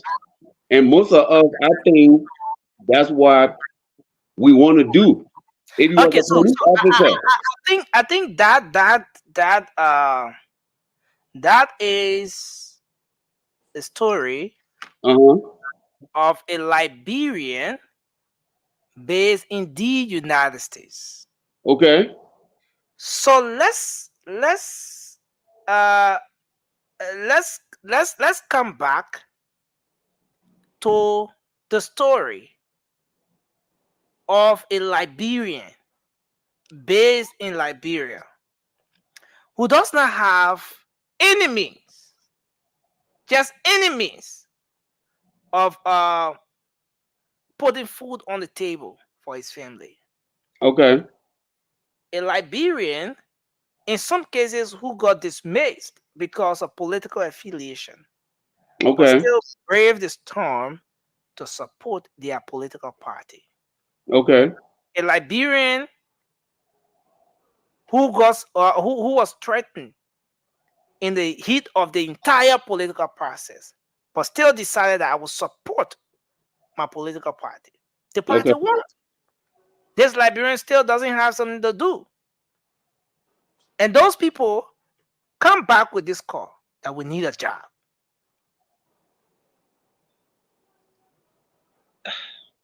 Look, Nelson, and all my brothers on the show, man. People, we as a people, we need to be patient. President Boyka is not the type of person that you know who will forget about whether you supported him or whether the party and stuff like that. This government, I know everybody say why we can't start early. This government going to achieve everything that they set out to achieve, but people just need to be patient. I know patience. You say, "Oh, patience can I put food on the table tomorrow morning?" But man, we all Christians. We all pray to God every day. Everybody will be taken care of. That's Liberian people as a whole will be taken care of. And I think, and I think there's a tactic by those who don't want Liberia to prosper. They're trying to use this as a scare tactic to say, you did this, you did this. Why up to now you ain't got this, you ain't got that, and you ain't everything is going to come into consideration. It's Liberia going to be okay. okay. We Okay. are strong people, Nelson. Nelson, let me tell you something. Liberian, we are strong people. We are very, very strong. And I think President Boyka, look, it might seem too long to some people that I did this to support. And where is my piece of the pie? Where is my piece of everything? But guess what? His mindset is that country first above anything. Thank you. Yeah. Um, I want us to make a quick transition on this one. Um,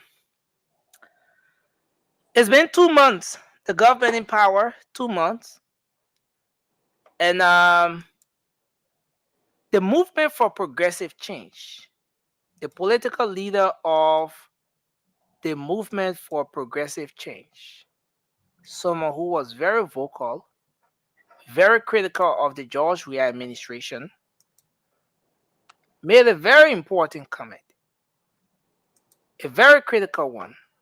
Wow, our brother Vasco said he left everything he had to do to just to be on the show. Why you guys had to bring this rude thing up? Nelson, I could have been in my car and got you on the show, but I was No, late no, you're because I right. had to drive But in. let's do this, Rudolph. So, Mr. Simeon Freeman of the Movement for Progressive Change, one of the political parties that was massively defeated in the just ended election, have a comment to make. Today, the MPC political leader said the draft budget, the first budget from the Unity Party under President Boakai, he described that budget as a scary budget. So, according to the MPC political leader, the president coming, let's say, taking over from the George Weah administration, should have focused on some key areas. So here are the reasons why he said the budget is a scary budget. Number one, he said the majority of the money is budgeted, let's say, captured in the budget, are directed towards recurrent expenditures. That's his first point. Secondly, the MPC political leader is saying that the 2024 draft budget, 92.5% of that budget is going back to government officials for payment of salaries and the servicing of debts. And the budget does not. This budget that comes from a rescue administration, according to him, it does not rescue the ordinary people. It has absolutely no reflection or no concern. There's nothing that captures the ordinary people. Not just that, he said, rather than appointing more officials, President Boakai should have focused on electricity, the availability of electricity, by paying the LEC debts to ensure that current is stable. So according to him, for the past 2 months, that's his observation in conclusion. For the past 2 months, the only person who have benefited from the budget is the president. The president is the only person who have been rescued for the past 2 months. 2 months of observation, as critical as he was on the George Weah administration, he has made his first public comment with respect to the current administration, the budget, and how the government is proceeding. Let me bring our brother Mikael on. But let's get your take on this. Mikael, welcome to the show. You want to adjust your camera so we get a greater portion of your image. But let's start with you, Rudolph. What do you make of the comment coming from Thank you, Mr. Freeman? Nelson, first of all, I'm going to start by saying Mr. Freeman and his likes, these are just unserious old men who only claim to love the country during the time of election. These are men who have the connections necessary for bringing down investments, and they have the connection for making sure that they can provide jobs in the private sector. But they are choosing not to do anything because they feel like their birthright is to become president first, before they can do anything. So honestly, Nelson, people like Simeon Freeman, I don't give them credence at all. I don't. How can you tell us that the president shouldn't have focused on putting his team together? Instead, he should focus on paying LEC debt. I think that I don't know, but that statement isn't welcoming to me at all. Because we first of all need to start. We need to see a functional government to see these things happening. You cannot not tell us that he shouldn't focus on hiring people. No. Like I said, Nelson, we don't take those guys serious. Yeah, but he's a political leader. Come on, Rudolph. This is someone who has a political party. He has Nelson, some establishments in the country as well. He's been Nelson, making contribution in the private sector. For the Nelson. past 2 months, he has sat and watched the government proceed. Now he's coming up with his own analysis of, What is especially with the budget being up now. what is Mr. Freeman's investment in the country, and how many young people are gainfully employed through him? Ah, come on, Rudolph. No, tell me, what is his I, contribution? I don't want to go there, but he has the DSTV, for example. Nelson, stop it, man. Come on. No, Rudolph. Let's not go there. He has Nelson, the DSTV, for when example. Nelson, when you read about Simeon Freeman, this is a man who is connected worldwide. These are men who can bring changes, genuine changes in the private sector. What is he doing? Only doing time for a campaign, then he come and tell us he loved the country, he would do this, what are you doing for us now? Like you are not president. Thank That's you. nothing, Nelson. Yeah. Wow. Okay, let's hear from Bila. Bila, go ahead. The man said this budget is scary. He described the budget that Mr. Amar Conan took his time to put together. He said this is a scary budget. The only person that this budget rescues is the president. Let's hear your take on this issue. So I can understand sometimes people want to use certain issue to be hurt, and that has been Mr. Freeman. So it is very pandemic on his part to just look at the budget and say the budget is only rescuing the president. Did Mr. Simeon did not see the drastic cuts in the president budget, the vice president budget, the speaker budget, the potent budget? Then you said that budget is the only budget that came to rescue or rescuing the president. Did Mr. Freeman did not look at the issue about education, how education has been increased? Then you coming to tell us, rational Liberian, that the budget is only rescuing the president? I think it is important at times people who are few in their political career to not be heard on some of these relevant issues. I had an understanding that Mr. Freeman has a financial background, an economy or an accounting, something like that. But that is the man who has fought with around with budgeting issue by not pointing out no solution. Oh, okay. What is the alternative to the budget?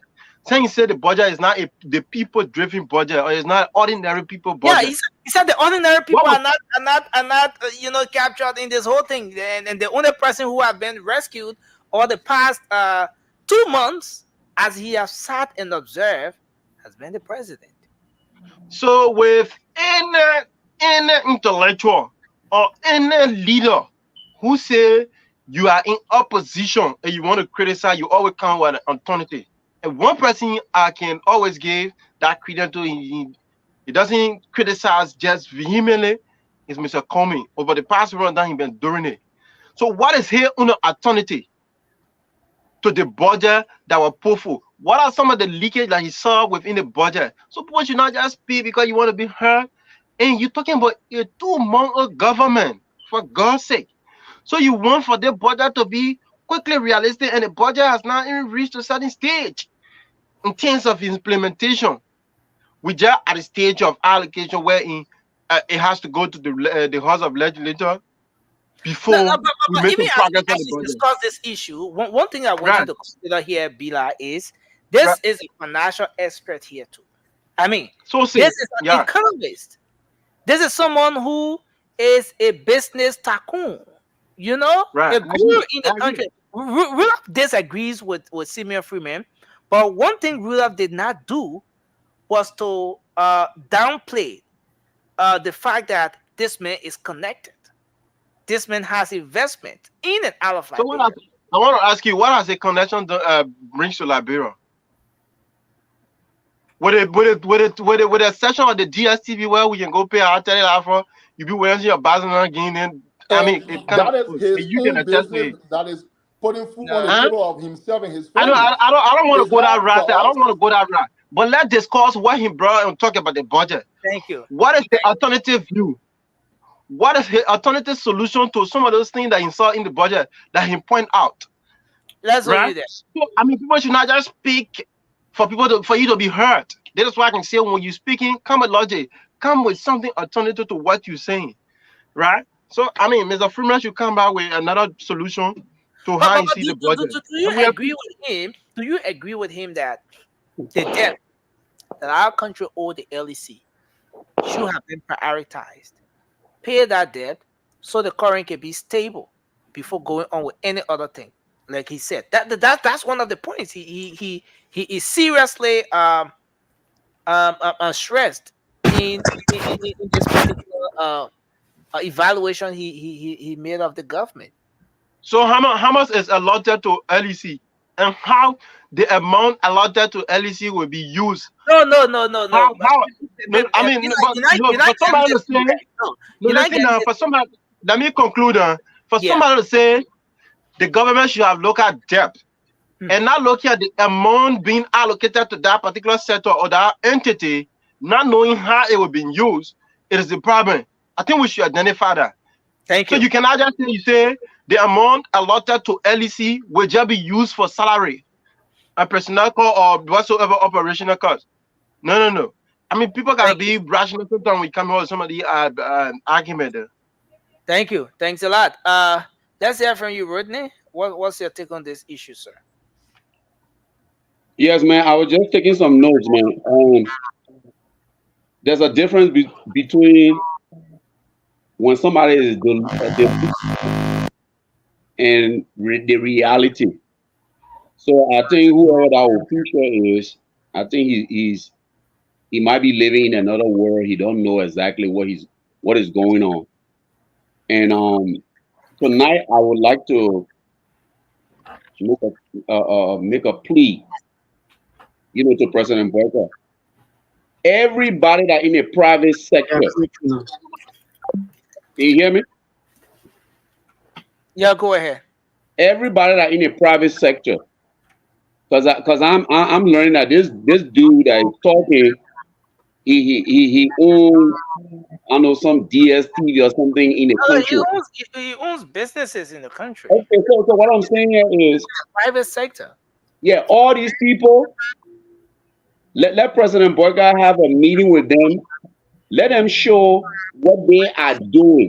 No, but Rennie, help. if you're not doing that thing, then you won't go political with investors. No, Because the it's people who not. got investment. Nelson, give me a chance. Give me a chance. Look, we need to start putting all the responsibility on government. We need to change that way.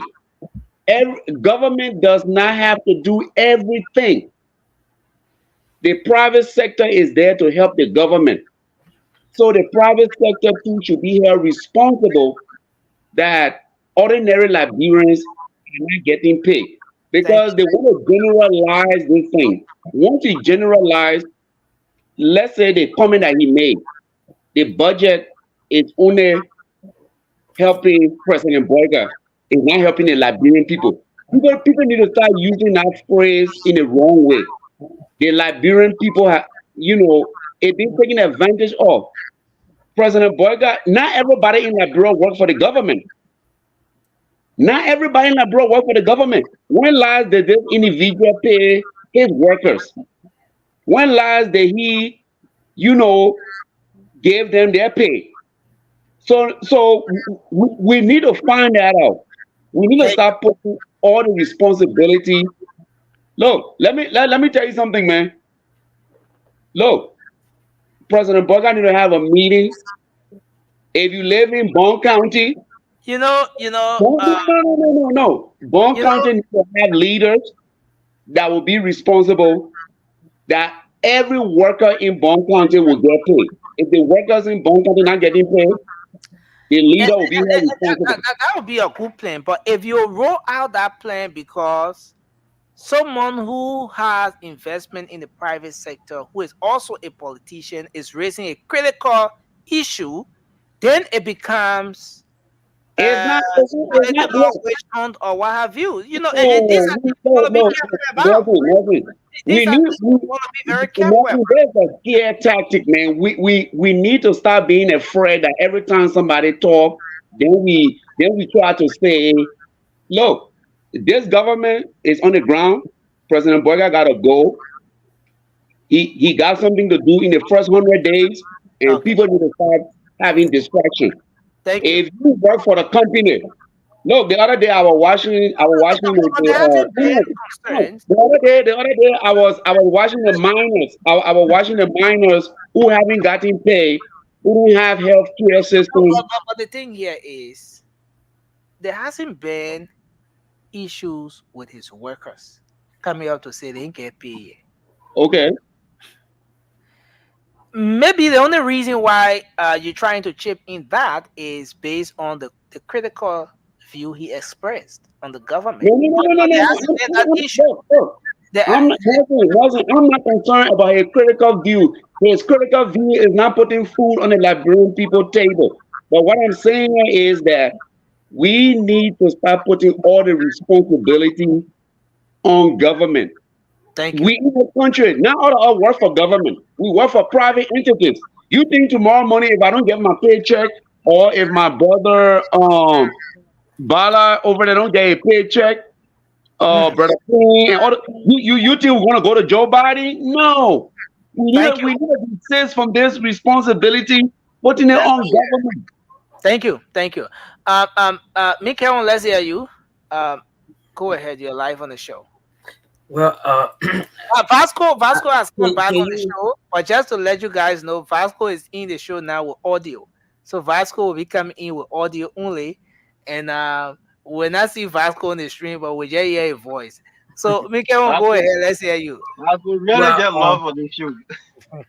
well, let's say I didn't really get all the clear understanding as to the man comment. Ruler medicine fail Uh, to none.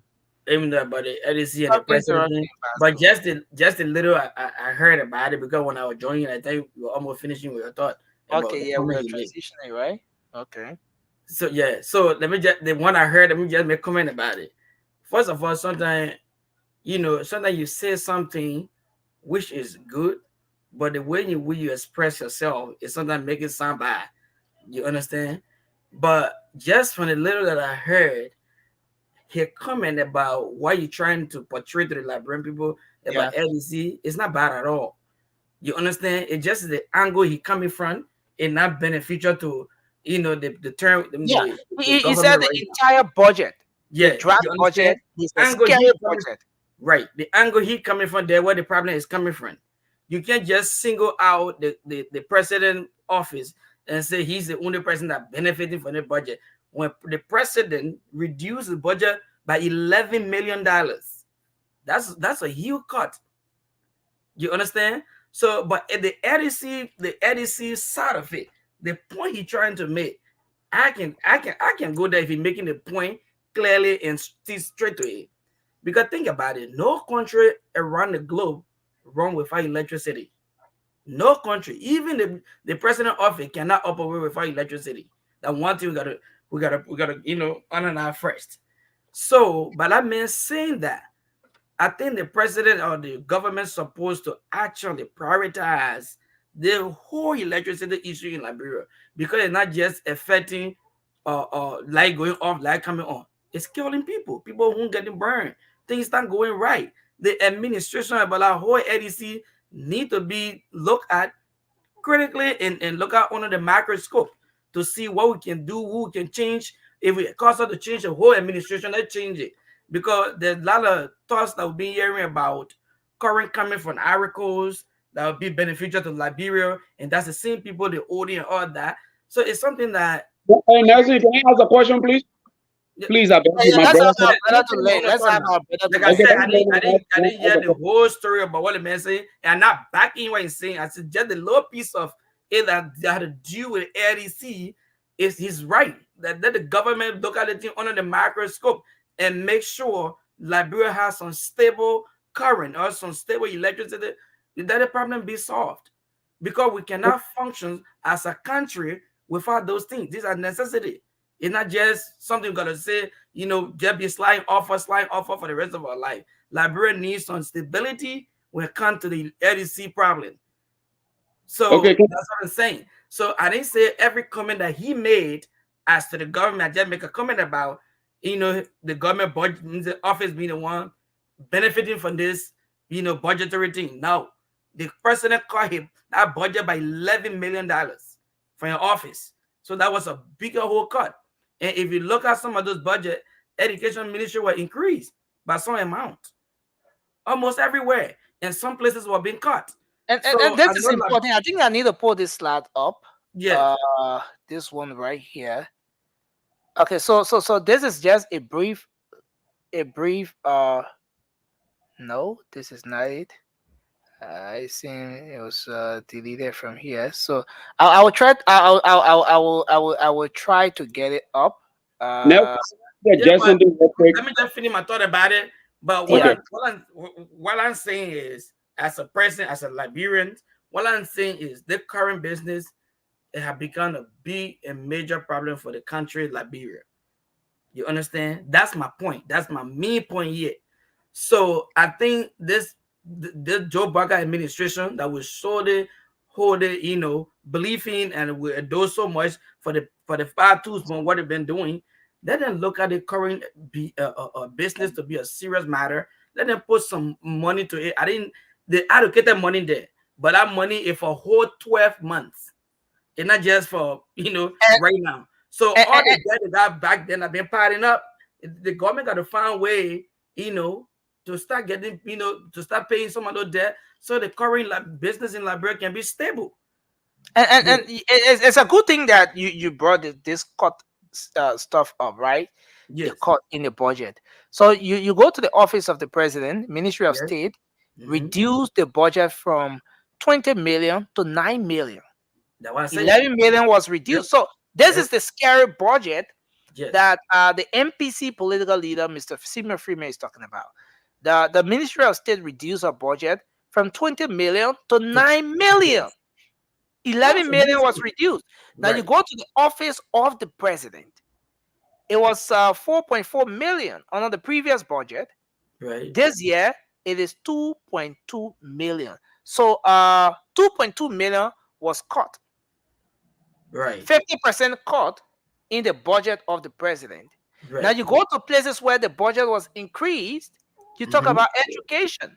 The Ministry of Education was increased from 98 million to 105 million. University of Liberia from 30 million. Different. Yes, 7 million. UL from 30 million to 32 million. 2 million increase. 1 million increase in the area of agriculture, and the health sector saw about 9 million. That's 11 million. 11 million increase in the for the health sector from 64 million to 75 million. So, is there any reason to justify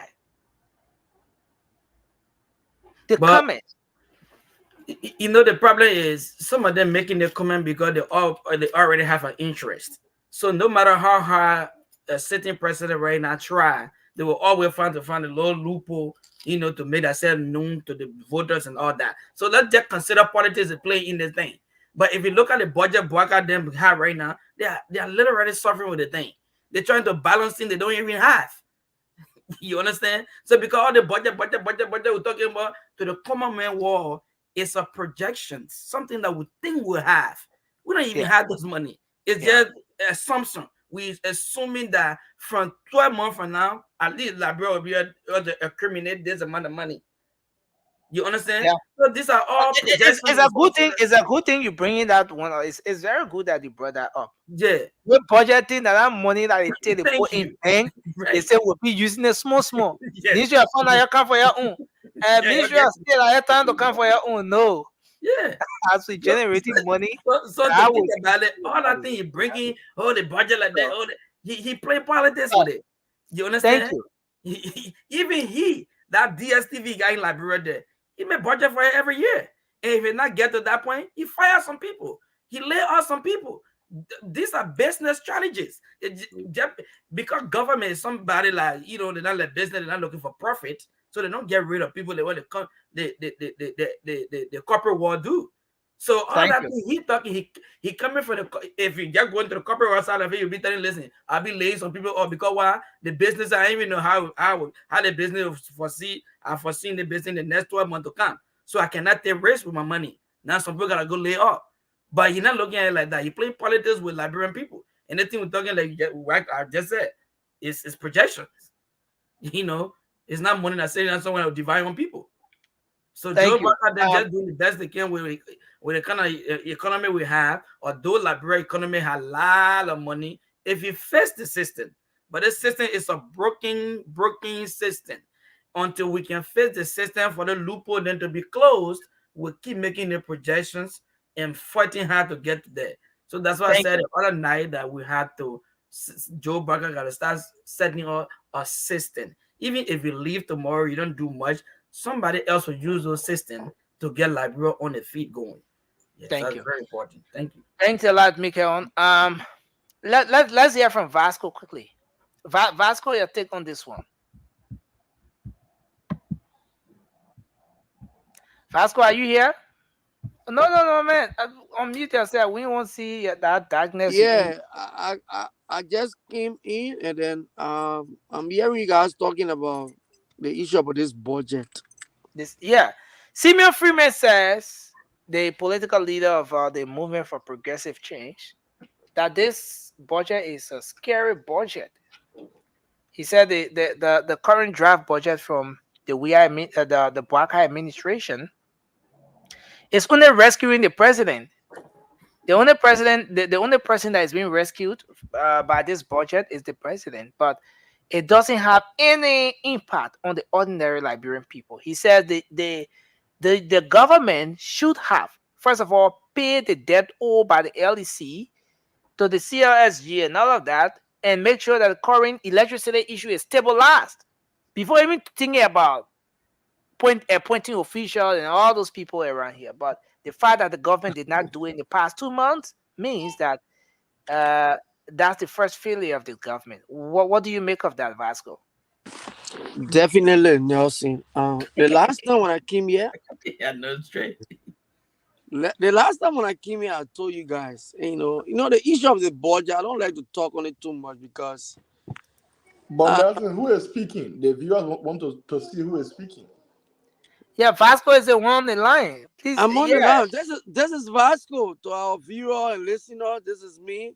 I'm in the audio because please let me just make my input. So this issue about this budget, Nelson, like I said, I don't like to comment on it a whole lot because I know that this budget is not something that's sitting somewhere. The money is not there. And these people, they are just scheming on the Liberian people. Oh, we caught this and we did this and we did that. But this budget don't even reflect on the common people of this country. And that's the same thing Simon Freeman said. I said it last time. When you look at this whole budget, where in that budget can you come and tell us that this thing is affecting the life of the ordinary Liberian people? No, Nancy, you see, you got to be very smart. When the former president took over, we were only $9 million. President, we have paid $6 million to LEC. These were the things that were affecting the people. Today, look at the country. Nancy, look at our country. The major things, the bread and butter issue affecting the people. But the Unity Party government, they are acting like to say they are blind. They cannot even see what is affecting the life of these ordinary people. You go into asset recovery requesting $1.9 million. You coming the things that the secondary issue to your administration. These are the things that you're trying to bring forth for you to look at the earliest stage of your government. And when so what are the things that are secondary? The asset recovery are secondary, work grant code are secondary. No. If you bring work grant code in Liberia, Vasco. no, Nancy, let me Why are you Sidicians always jaded when it comes to this asset recovery thing? The only reason we owe that money there now is is no because of the thing they put sedition. doing. Nelson, there is no sedition Mhm. that the United Party government will go and do asset recovery on. Nobody. And I want all of you to know that President Weah is protected under the law. Nobody can touch President Weah. I want you to know this today. Maybe most of you, that why most of your uncle going. Oh, because President Weah paying 17 unit, and we'll come to that next will bring it up. I don't want you to skip it. Nelson, Because No, President Weah paying Rudolph, 17 give unit. the brother chance to learn. Let me claim it, man. Rudolph, you my own picking one for the CEO. How you act this so? Not because President we have built 17 units and other people build some things in the country. So you are going to get nobody can touch. Nelson, that people understand. Nobody can touch President we are. Okay. The law protecting. Thank you. And Thank you you, Vasco. and yeah, and then let me end on this note. Nelson, you tell your government, Rudolph, you tell your government there are issues, bread and butter issue that need to be addressed urgently. Let this government pay. Let the government pay attention to that. After they have made the Liberian people happy, they can go bring the asset recovery team. They go bring the war crime code. They go bring whatsoever thing they want to bring. But there is something that is in need by the people of Liberia. What is that thing? Nancy, the number one issue in Liberia is food rest. But Vasco, But rest being there, the people you pay supported personally for rest. CDC for 6 years. When did you get to realize that rest is a major thing that Liberian people need? And Thank you, Nancy. what exactly is it that was done to address that issue? It's not Thank part of our talking point. Just take 20 seconds to conclude. 20 seconds, please. We need to go to Nancy, the lines. when the CDC administration took office, right? You know very well. During Madam Sarita, the rest was $15, $14, $15. When the CDC administration when we came to power, what President Weah did? We subsidized people, rest importer, who are paying huge amount of money for almost 4 years. Based on that, the rest price came down to $13.50. That's you in Liberia, you know. Look, Vasco, sometimes 4 I can be years, a the rest price of the rest per kilo $14, $13.50. That was the actual price for rest, Nelson. Please. Vasco. Okay, so you're done, right? You've concluded. So let me say this. I concluded. And What I I do bet know, anybody, Nelson. I bet but anybody to Vasco, doubt what I'm saying. yeah. Let me conclude. So we go to the lines. I see Rudolph hand up. We're giving 20 seconds quickly. Then we'll go to the lines. But let me say this. What I do know is that the CDC government came to power in 2018. One of the first things that President George Weah tried to address was the issue with the rice. During his inaugural address, he promised the Liberian people that, look, they were going to address the issue, that the price of rice was going to be reduced. But even before that, there were always executive orders from former President Ellen Johnson Sirleaf removing the tariff on rice. Consistently, there was that executive order that came up every year, dropping tariffs on rice. So that executive order was in the spirit of making sure that Liberians can afford the country's staple food. Up to the time President George Weah took over, and then it continued from there. So President George Weah made the first attempt after he said the price of rice was going to drop. But it didn't drop. In fact, the price of rice started to increase, Vasco. The next thing that happened was the president came back to the Liberian people and said he met with the rice importers, but they are refusing to drop the price. Then he stated this issue about some trade stuff that they had from the international level, which was above their controls. How the subsidy came into place, well, that's another story. But what I do know is that the price of rice has never dropped. It has always increased. So Vasco, maybe you know of a particular time where the price of rice really dropped, but the price of rice have always increased. It has been that way, time in and time out, Vasco. So I don't know. Maybe you can Nelson, see the specific time where the price of rice dropped, like you're saying. Nelson, I think No, your so I line was in has my gone back. Your line has gone I back, never Vasco. would not do it. The man misleading people here, I would never do it. Nelson, you No, ain't hearing me? no, we're not hearing you at all, Vasco. We're not hearing you at all. You hearing me? Okay, we're trying to hear you gradually. So just Oh, conclude, Vasco. So we bring Rudolph in. okay. Yeah, but Nelson, I left Liberia 2017 to come here to the United States. Okay. So Manaseri took office from 2005. So I was in that country above rice. Nelson, during the Manaseri area, I was buying rice $14 Manaseri King, $14, $15. Yeah, you're right. I'm telling you, when George Weah came, I was already in America. So $13. how did you know that the rice price? Because I got family and I send money to Okay. Liberia to buy rice. Okay. Thank you. That's my question. My man, you might remember now. Now I you want got to buy family rap in for free Liberia. in I Liberia. send money and everybody telling me, you go, oh, listen, other people are selling the rap 14. Other people are selling Thank it you, 14, Vasco. 15 because when you buy it, but the actual price for the rap was $13.50 Thank you, from the Vasco. port. Thank From you, the Vasco. port. Okay, so let's we want to go to the lines quickly because we want to wrap Let me this thing deal up. with But me. Rudolph, yeah, 20 seconds let's quickly. take 20 seconds quickly. Let's try to wrap this thing up. And then I'll give it. Yeah, we just Nelson, take Nelson. a I quick mean, round table. with the exception of you, maybe sometimes when you're having issues with your system, you will go, you will put your video off and you will instruct us through audio. But I have never seen you allow anybody to contribute on this show without being visible. But let's move forward.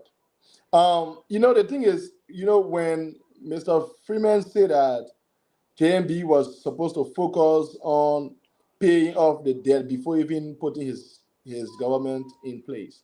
Where did this man expect JMB to take the money from to settle debt? So I mean that is why when I see people say, "Oh yeah, I agree with him on that point." I mean, are we thinking deep? Was there even a budget within the first 2-3 weeks? Because this man already said that, I mean, 3 weeks was enough for the government to hit the ground and start running.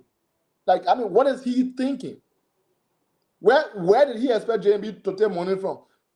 I mean, people just die somewhere on the highway. JMB went there and gave them money. The people say, "Oh, JMB get BM." Like, nah, sending him money. Like, then what you expect him to take money from to go pay your debt worth millions? And Nelson, here is it. Let's go back to the days of Madam Salif. There is something called diplomacy in politics. You don't have to always have the money to go pay the debt. You can go and present your case, and debt could be waived, or they could even postpone your payment. And that is what JMB impact on. We saw him going to Africa. He didn't go bluff. He didn't go enjoy ride. And for him to go on that trip, it has to be between the two country foreign missions. And that's why it was prudent enough for him to have a government before making such a trip. Because that trip was planned by Madam Vasco. So when this man is saying that JMB should not even focus on putting to place a government, he should start paying debt, Nelson, it is very, very absurd. Thank you. Thank you, So Rudolph. in addition to that, just what Rita said, I wanted to go. Diplomacy comes with a lot of benefit.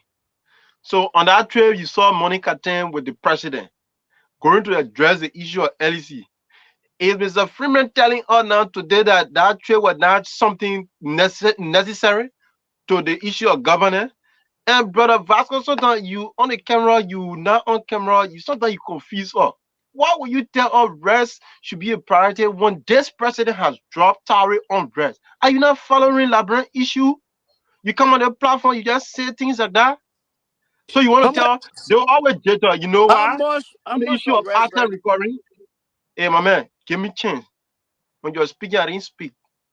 How much for rest right now? Can you just say it? Okay, I'll give so rice. The The price issue, of rice, a 25 kg is 3,500 Liberian dollars.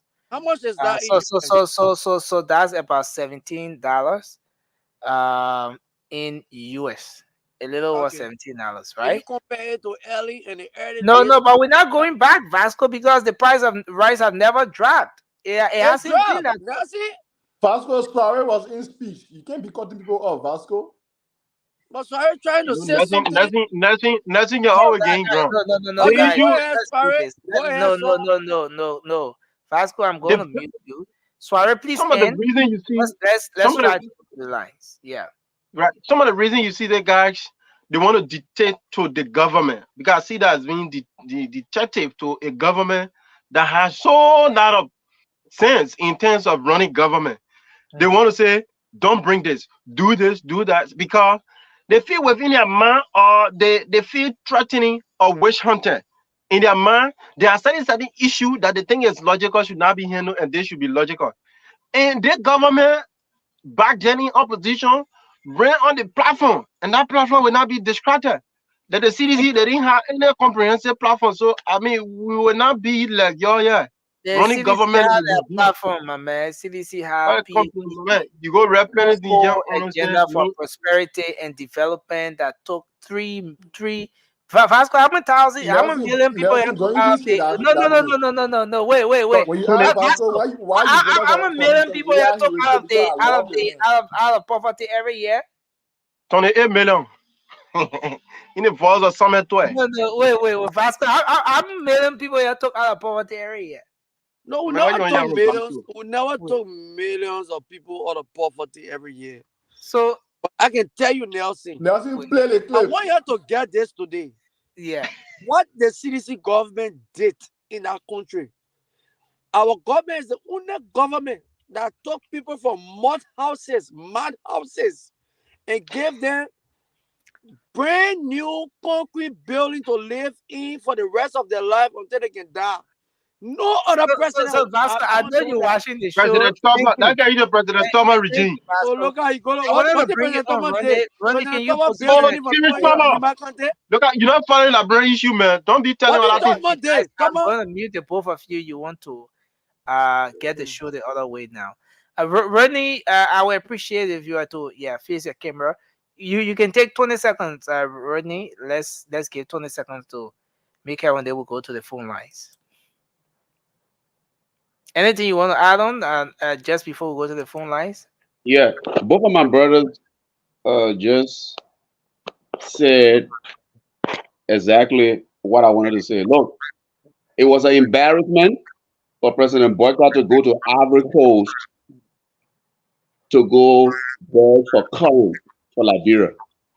Even some of us as kids, we went to Ivory Coast during the war. We lived, and we in the 21st century, man. For President Boycott to go back to Ivory Coast to go beg the Ivorian government, it was an embarrassment. But that What was shows embarrassing? that shows true leadership. He went back to clean up the mess that this George Weah government created. In the 21st century, who you see going around begging another country for current? But President Boycott, out of everything for his love for country, he went back. And for somebody else to come and say, what is going on about electricity? Look, this president is working, man. And it was an embarrassment. But guess what? For his love for country, he went back and he talked to the Ivorian government. We seen it. It was worldwide. What he's doing. Nelson, can you give me one second? So let me just say this. It was not basically the going to Ivory Coast thing, right? Nelson, can you give me 1 second? The CRSG. No. Please, Nelson, just 1 second. No, it's my turn, my man. Okay, after your turn, just 1 second, please. Okay, so go ahead, Mikael. Well, first of all, if I were Vasco, I won't be contributing to the particular case or the issue. Because if Georgia government was too responsible, they always clean or you want to put them in that good position, why do we even owe the people $13 million after the 6 year? Why? You use the people correct. Why you didn't pay them? Why you did that and you leave it for them even be discussing it for Vasco to even be taking part in a discussion? If I were here, I would just say, my man, let the president try to do what he can do to get that thing paid. So Liberian people can have some stable life when it comes to current. But we're sitting here and arguing with us and all that. And he knows like his government created a mess. So we can't be debating over something not debatable. You understand? So 1 second. Yeah, but the thing here is the only thing I say is they gotta make the comment. You making comment that at least the government supposed to pay attention to the current in Liberia, which of course they're doing, but on at least on a fast pace. So the current business in Liberia or the electricity issues in Liberia can come to an end, because this is the only way the life in Liberia will improve, or the economy will move, or the country will develop. Because no country in the world can develop without light. It's not possible. Well, thanks a lot, Mikael. We have to go to the phone lines now. Let's take some calls. Vasco, you can get 1 second again. We gotta go to the phone lines. The people watching this show and listening to us across the country need to call in and participate. So, 1 minute. Yeah. So we can come back and give you the 1 minute plus.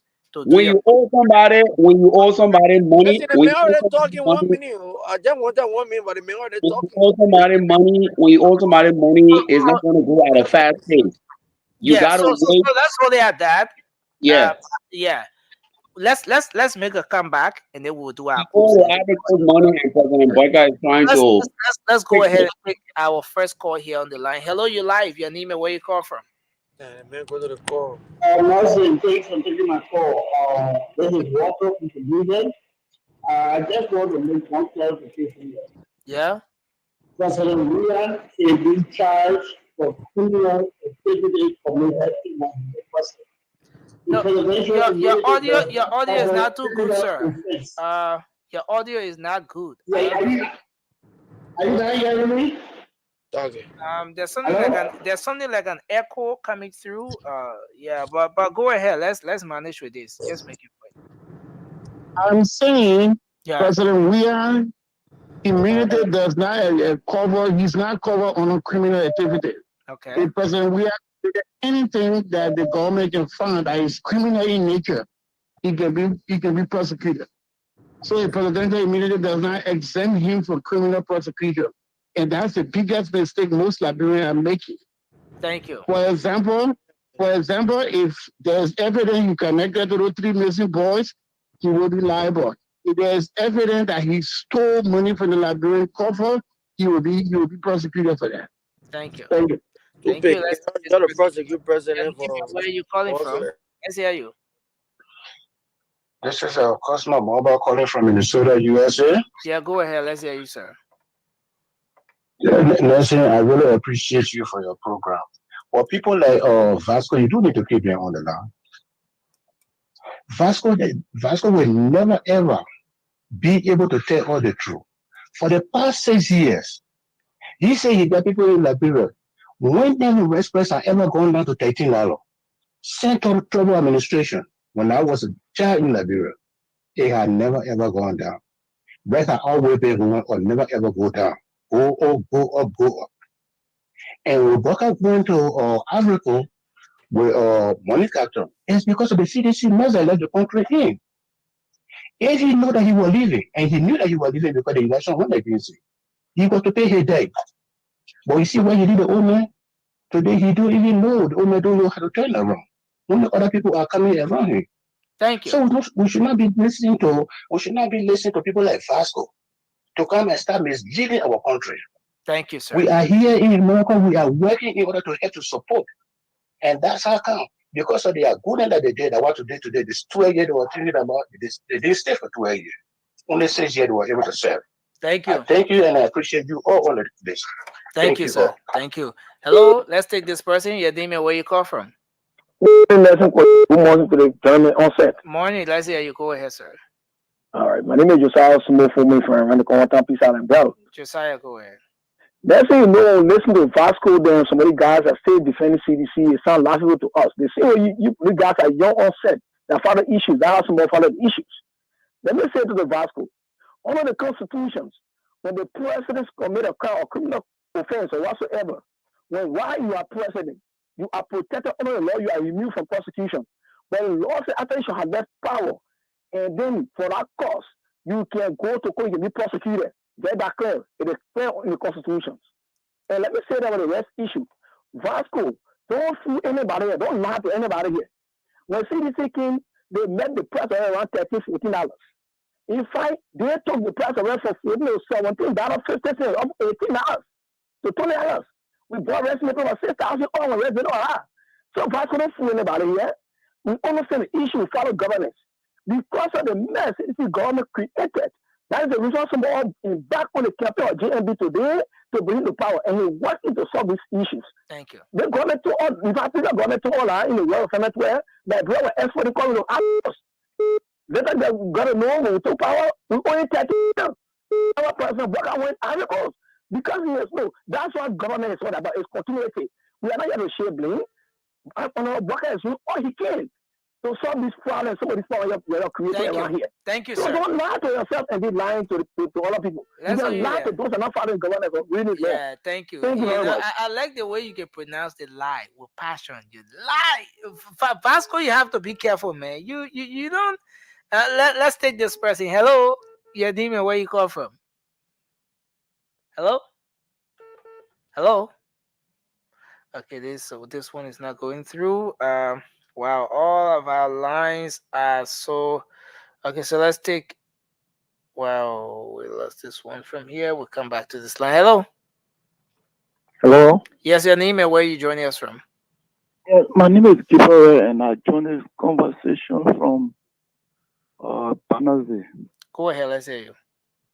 You know, when I hear people talking about George Weah, then I wonder as to whether they have in family in Liberia. Those are in the States. The Union Party took 12 years to at least put this country on track, get this country to normality. This guy took over because we feel that, he could bring some gain, he could add the gains of the Union Party. He took just 6 years to destroy all in Liberia. Every facet of our society is damaged. The issue of LEC today, money used to maintain LEC, the guys came and they ate all. They were there, we all here. There came a time, we will take water. Everybody was making fun. You carry water to the hydro. You carry water to the hydro. And when they were leaving, they started to put government ministry on fire, thinking that they could destroy evidence. This old man taking over to see how best he can repair all of the damages they caused. Then someone will sit down somewhere when they eat chicken. No. You will not be denigrating to our panelists. No. Hello, you're live. You can disagree with anyone on set there, even me. You can disagree with me, but let's do it in the very safer way. Hello. Yeah, good morning. Morning. Let's hear you, sir. You're live. Go ahead. This is Abba Walker calling from Oro District. Mr. Walker, let's hear you. Yeah. There's little guy, the man that on the show in Vasco. He if a civilian, they need to take instruction from anybody. Doing any first thing to that far, or buying paper for 1,006 somewhere, they get different rest, all the same for 1,002. But saying the government, they told us that they're coming to go 12 years, the 6 years, they couldn't listen to nobody. For that movement, they will go straight to almost $20 a pen era. Then he was saying American can share to people. How many people that here being here when they were in power apart from a family people? You might be pressure on the government. They were taking instruction of people that coming to do good things. So they want to tell what to do. They have been trying the possible best. Thank you. Hello. Let's take the last two calls from Liberia. Hello. Morning. Yeah, hello. Go ahead. Hello? Yeah, go ahead. You're live. Hello? You are live, sir. Please go ahead. Hello? I'm hearing you. I don't know what's happening. You are live. Let me take this person from this line. This one here. Hello. Hello. Hello. Wow, what's going on? What's going on here? Hello. Hello? You're live. Your name and where you call from? Morning, my name is James Monuba. I'm calling from Franklin County. Okay, from Cape Mount. Go ahead, sir. Let's hear you.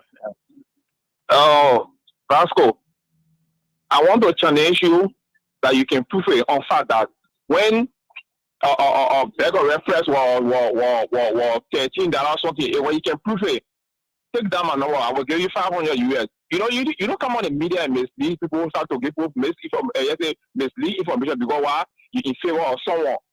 And I will tell you this. Thank God for the work code and thank God for the economic code. You see your president, they will drag him to the letter and they will drag him according to the law. Nothing can protect him. After he posts sell the country look. Take your time. Take your time. Thank you, sir. You know, Vasco, I don't know what's going on, Vasco. Let me take the last call here. Hello, you're live. Let's hear you quickly. Hello, are you here? Okay. So, sir, we have to go. Hello. Hello. You are a final caller now. Please, can you walk away from the radio, sir? Yeah, I'm Mohammed Jalaba calling from Grand Cape County. Yeah, Mohammed, but walk away from the radio. The feedback is terrible. Out of the radio. Okay, go ahead. Let's hear you. Okay, the CDC government. I just listened to Vasco in studio. Yeah, him trying to protect the CDC government, but the CDC government bring a lot of curse on this government. So they're trying to protect him to put him together. But they don't want to realize they still defending, putting pressure behind this government. So I want to say thank you to JMB, yeah, for carrying out a good job. Okay. Thank you, sir. So we're gonna hold it at that. Time is not much on our side now. Let's come back to do our closing. Let's take Rodney. Rodney, do your closing, and then we'll take Vasco. Then we take Bilal. We take our brother Mika one and Rudolph. All right, I just want to say thank you to everybody. It was a great show. President Boyka is working for electricity. He went to Ivory Coast to talk to the Ivorian government. And, talks between two countries, it just don't happen automatically, especially when you are in debt. Liberia is in debt to another country. So it's a process. And Joseph Boyka and the administration did not create the debt. But, it's a process. And I know, the capability and the dream and the vision that he had for the country. The Ivorians will, work with him to help our country. But in the meantime, we ourselves need to invest in the private sector when it comes to solar energy, when it comes to a lot of things and stuff like that. Creating solar farms. A lot of Liberians trying to create, other means of power generation to the country. So there's a lot being done behind the scene. by this government. So I just want to say thank you to everybody, and God bless us all. Nelson, my man, Thank you. I will see you. Okay. Yes. Good Thank night to everybody, and God bless. Okay. Okay. Okay. So Bye. Bye. let's take Vasco. You want to do your closing from behind the scene? Yeah, Nelson, let me do my closing. Okay. And my closing will be very simple because I understand that I don't want to go into. I mean, I love the colors, and I mean, we are all Liberian. We disagree to agree. So for me, I always stand with what I say. And tonight, I want to let y'all know, all of you guys going against me because I said rice was $13.50. But during the George Weah time for 4 years, George Weah 5 to 6 years when the rice price went up because you guys are taking the rest, carrying it to Sierra Leone, Guinea, because Liberia had the cheapest rest in the South region.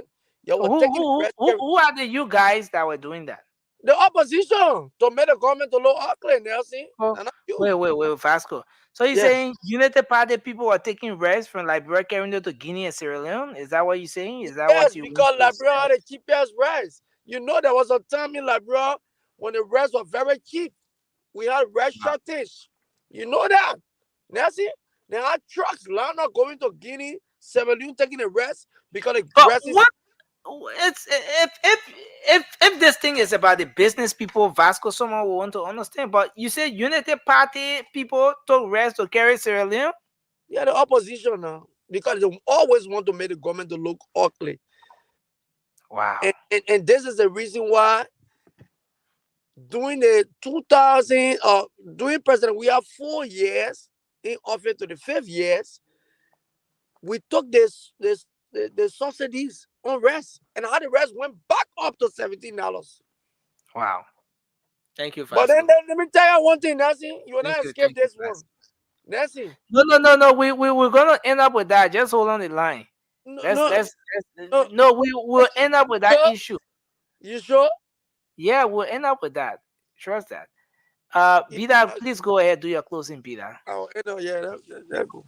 No, I mean, it was a very good show, Nation. Thank you for providing us the opportunity. Thanks to the cutoff. And I mean, Vasco, sometimes I don't want to end with you. You always give people the opportunity to call your name. It is somehow dramatic to listen to Vasco shifting the blame again to opposition, carrying west to Guinea, Sierra Leone, all the stuff. I mean, I don't want to go that route. But what we want to tell our people is this government is on the route of taking you from the devastating move that the CDC-led government left you in. This government is on the route of facing the system that the CDC-led regime came to damage. So I don't want to believe that we are distracted.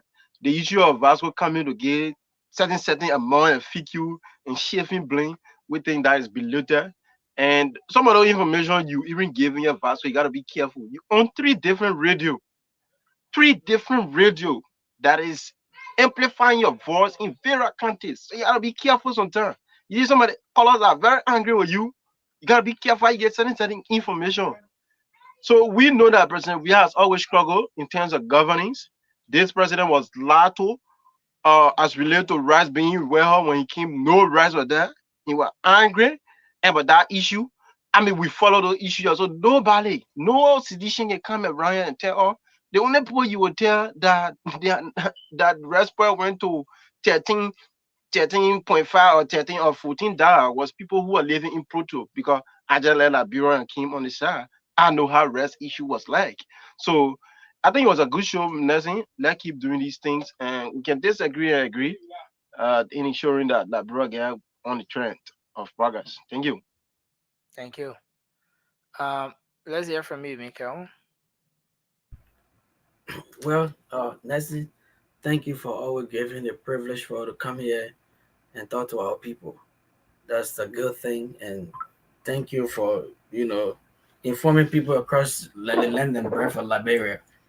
But as a country, one thing we all have to know is even in our own life, nothing good in the life can easy. Even some people that were making money today, some of them they sleep with hunger going to school. They didn't have food to eat. They had to walk miles and miles to go to school, and some of them made it. God bless them, and they're enjoying today. So that same philosophy or scenario go down to every good things in life. So that means to say Joe Barker promised a lot of good things when he was running campaign.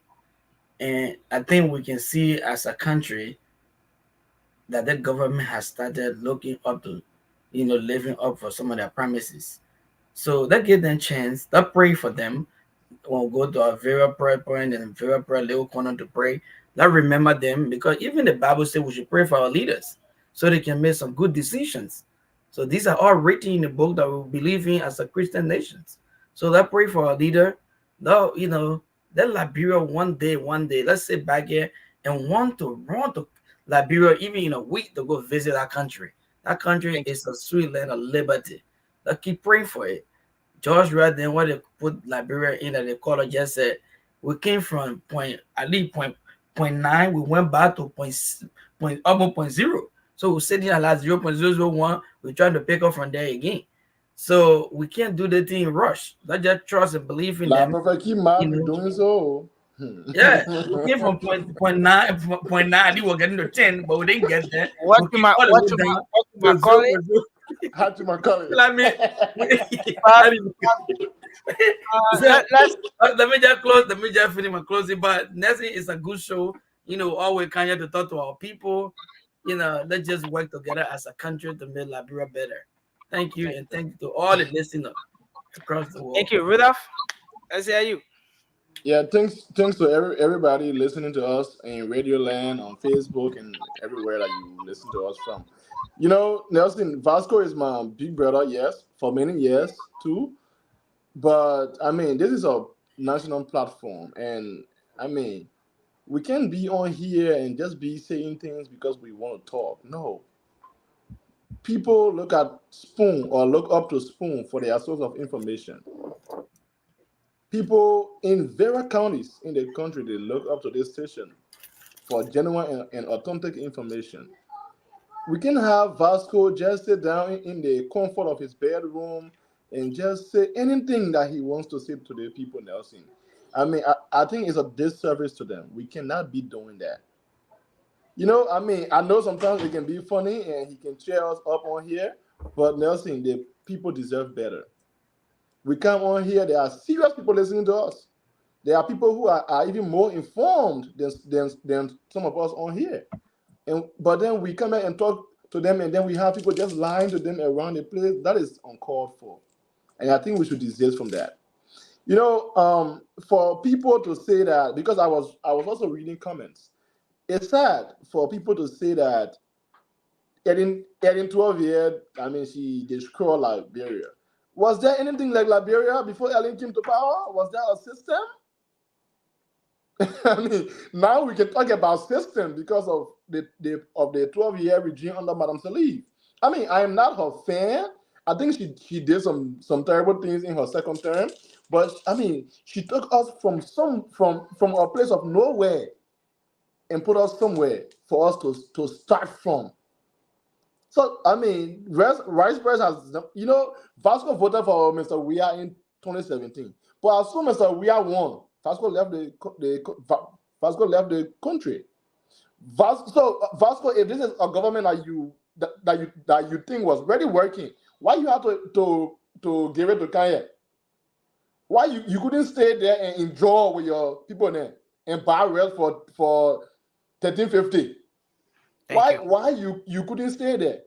Thank you, Rudolph. Yeah, to conclude, Nelson, I mean, let me just say good night to everybody listening to us. It's a pleasure coming on here to talk to you guys every night, and these beautiful exchanges. I mean, I think they are good for our democracy. Thank you to you, Bella. Thank you to you, Makewan. And yeah, Nelson, thank you for this show. Well, this is interesting. Vasco, I want to say, so yesterday we had a very interesting conversation. And there was this debate about the number of structures at the president's Baptist Seminary property. So we pull up something here, and again, I said on yesterday that um, upon our visit, when we went on the tour, what the president said was that they have 47 units at the place there, and then someone else said 49, and then I pulled up this publication. This is Front Page Africa publication. This publication says 41 units, state-of-the-art structures being immediately completed after the president and stuff like that. So, but the clarity I want to provide here tonight is that yes, Vasco was right, and I want us to give this one to him. All right, you can disagree with Vasco, but to some extent, he was right. So no, Vasco, if your background is noisy, don't unmute now. So I want us to take a look at the structures there. That's the air view, capturing a drone image of that facility. So if you count the units from here going all the way around, you notice that you have 1, 2, 3, 4, 5, 6, 7, 8, 9, 10, 11, 12, 13, 14, 15, 16, 17. The units are 17. Not the units, but the houses, the structures are 17. And in each of those structures, you have units. The units are the apartments that are in each of those buildings. Each apartment is a unit. So each of those buildings have several units. All right. So that's where sometimes the confusion comes from with the use of units to that of the houses, the structures, the whatever. So each of these buildings here, each of the units, according to the president, costs 120,000 thereabout. But these are the structures. So aside from those similar structures you see here, on the other hand, here, this is where you have the lodge. You have other structures here that are used for other purposes. So he was right when he said, first of all, I want to establish, Vasco, did you mean units or the number of houses that's standing in the places? Nancy, are you guys getting me? We can hear you. Okay. I told you guys last night clearly that I was talking about the houses, the buildings. Okay. I said 17. But I think a lot of people went over there was counting the apartment or the yeah, I think I was counting the apartment. Nelson, I told you that identical place you're looking at, that is the place I went and bought my family land. And that is the place I was there and I started my family project. So nobody can tell me about that compound. I'm telling you that compound started 2011. Vasco, that other side, that another side So of the. Nancy, But I just want Vasco, I just forget want 2011. Nancy, let me learn. I just want the panelists on this show tonight and the callers, people who call him and be blasting and lashing at me. Look, I will not come here and tell you say. So what you wanted to do now? You have to wrap this thing I will up not because tell them that everything I will say on this show, you shouldn't go and make a fat funny or to check what I'm saying. Or everything I will say on this show, it will not be 100%. I might be wrong in some of the things I will say. Thank you, Vasco. But when I come here, sometimes I know what I'm saying. So when I come sometimes say my No, thing, no. In fact, Gabriel was here yesterday. Gabriel Boyma was here. Gabriel said the argument was about the unit base. oh, you see Argument that I was know the about people the they come unit to based on they President come William to change statement. things. You know, so if the argument was about the unit, then Vasco, you're not right here. If But the No, we're argument not Nelson, was that talking is about about the what the unit, unit. argument has But always let me been tell if you the about. something. That's argument why was Yeah. about the structures, The people say if the condominium that they I, be what they use. I And I think don't even know the word. the And argument I know the always meaning been of that about word. the unit. They can say yes, Nelson, the condominium. argument has, It's not the always been structure. about the unit. Yeah. okay, Why but you trying to Vasco, they prove didn't Vasco win any right? Nancy, argument here, man. I don't know. Nancy, Vasco I don't didn't know win the meaning anything. of the word condominium. I don't know that meaning. I'm It a has not Tunisian. been I billing. know It has both. not been the issue of billing. It The has people been the say issue of unit. condominium. Joe, we are paid for the non-condominium and the water can use. Yeah, put it on Google. Google will So tell what you. is the meaning Now of the that one they word? can use, I want but to know our the meaning argument Okay, of on the this word. show was always about Ruda, units. Ruda, what the meaning Can't of do the that word go, man. I want condominium? to say things to everyone. Okay, Vasco, the if issue you of are right, billing, they we can get rid of say you. that's cool. But our argument We on this show has been about the units. You see the that? issue of billing, we get rid of you. The issue of unit, get rid of us. What kind of unit? Okay, we got 17. You want to know how many units there? I told you 17. 17 building what there. You Okay, want to okay. lie about the unit again? Vasco, Nobody how know how many many units you units. have there? How many units there? Nobody know. Pune me will come back here after 2 or 3 days. No. We'll tell You you how have many to come units. back 2 or 3 days, Vasco. You Oh, all saying and plan for them to build a place here now. You say you are there. You are working for the president even before the president became president, Nelson, right? He told us. each of So that how building, many units are there? Nelson, each of that building, looking at, it got 3 different apartments. 1, 2, 3. So calculate 1, 2, 3 times 17. Then you will know how many. I'm giving you factual information again. I mean, don't give a hard time about calculation, yo. Then because I can bring the perfect key math now. No, that ruler they know all the books. They don't calculate. No, Vasco. So you want to tell me that 51 unit in there? It's up to you whether it can be 100 units. Oh, I know that. You No, said we Vasco, got you there for didn't, you 3 didn't now. tell us, Vasco, you didn't Vasco, tell us, every loaded unit in there. your What your own head behind number you? of units, you not know, then you say I you. know the You know building. it. You gotta go We come back started 3 building the days. building. That's it. That area like Can you imagine? 1, 2, 3. Each Yeah. apartment 1, 2, 3 story. 1, 2, 3. 1, 2, 3. 1, 2, 3. 1, 2, 3. I'm giving you a go by there and check. My man, you know Tell the me say unit. a 4 or 5, then yeah, but I know that 1, 2, 3. You gotta go come out 3 days before you tell the amount of unit. My That's God. it. Man, That's Vasco it. gotta go. Yeah, thank you. You It's see what the okay. problem looking? Nelson, you the Mathematically, one when you brought say it. That that today you're No, discussing Nelson, unit. Oh, Nelson, you you ain't want to had talk about no condominium right again. No time more to prove condominium. Vasco I right. think they when you discussing said there's billing. 3 unit in Nelson, this, you you are the tell me cause a for 9 this. unit or No, yeah, I Why know you you are can tell even me. trying to prove Vasco right when the let me argument tell you has something always about been on Vasco. No, units? nobody try to prove it right. No, let me get No. your math Look, right. look Let me at get your your look at math right. No, Rudolph, here's the thing, guys. Like, here's the thing. We come on this platform, there are thousands of people who watch the Yes. show Yeah, I every just want day. to get math right. Even after the show, there are Mm-hmm. so many people who will come back. That want a part of that regular thing. After the Yeah. show, they Yes. come by Yeah. and watch the show every single day Yeah. because they want to be informed.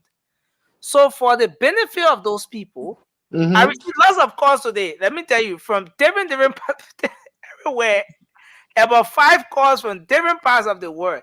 The people were very concerned about this aspect. Then we tried to do some background check on it. Then Yeah. information started to come in.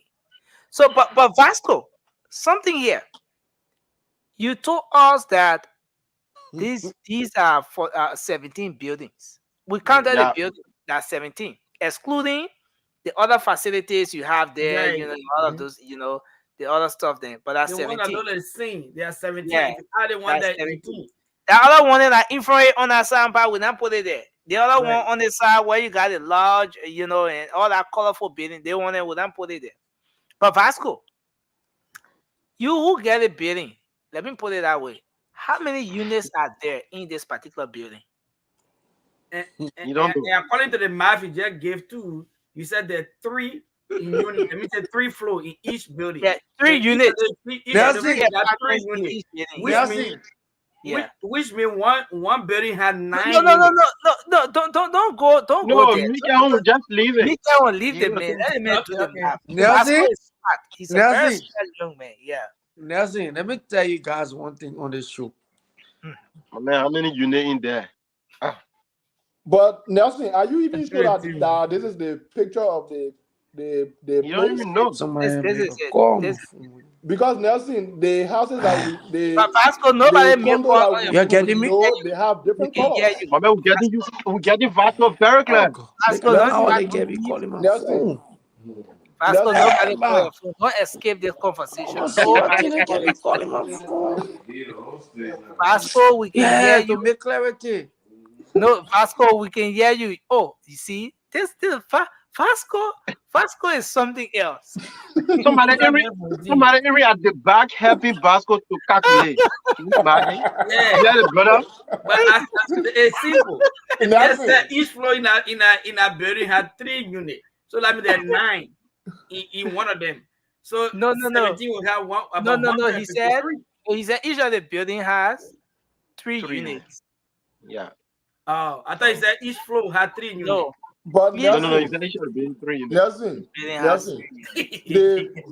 For the benefit of rough calculation, let's give Vasco 3 days. That ain't gonna come out. Vasco, and that was our time, man. Gentlemen, we want to say thank you to everyone. These buildings have different colors. I think it was a bullshit, though. So I am not sure if that the same photo like you got up here. Because these buildings, they have the red one, they got the green one. But for that one, I am seeing sort of blue on this side here and No, kind of but like it's color now. You can change your house color at any time. As of the time. Okay, so you take a look at what we have here. And you come back to what Front Page Africa posted here. Yeah. Yeah, I mean, right? It's quite different though. But listen now, at this time, what you see here is that time when the process was still going on. It was nearing completion, eh? right? Oh, Yeah. okay. So at the time they had not done all the different stuff. So but again, I want to say thanks to everyone. It's been a great show. Or maybe we can say in the government ladder because Front Page will not come and report wrong figure, yeah. Then. Look, another thing to capture here. No, look, guys, we're going now, but let's do this for the sake of our audience. Vasco said each of these units have what? Each of these Each building has 3 units. Have 3 units. Per but floor. Right. Do you see how many floors do you see down there? I see. It look like 2 floor to me. Yeah. Two. The ground floor and the floor up, right? Yes. Yeah. You get a little Vasco then has explanation to make. When we come back here on Monday, you have to explain to us because the guy trying to say somebody call him when nobody calling him. We hearing his. And why they on the calculation behind that? Brother Eric, they're giving number. He said no. But guys, we have to go, man. I want to say thanks to everyone. Let's hope we can have a good show. Yeah. Right. Okay. Have a good night, everyone. Bye-bye. Thank you, Nelson. Bye-bye. So, folks, that's how I would like to join on the curtains on this edition of the Late Night Show. I'm Nelson Colette. Thanks to the entire team. We'll be here on Monday with another edition of the program. Until then, have a good night and bye-bye for now. Yes, a special one from the CEO, stand on with the spoon. And your boy, Friday the Southern Band.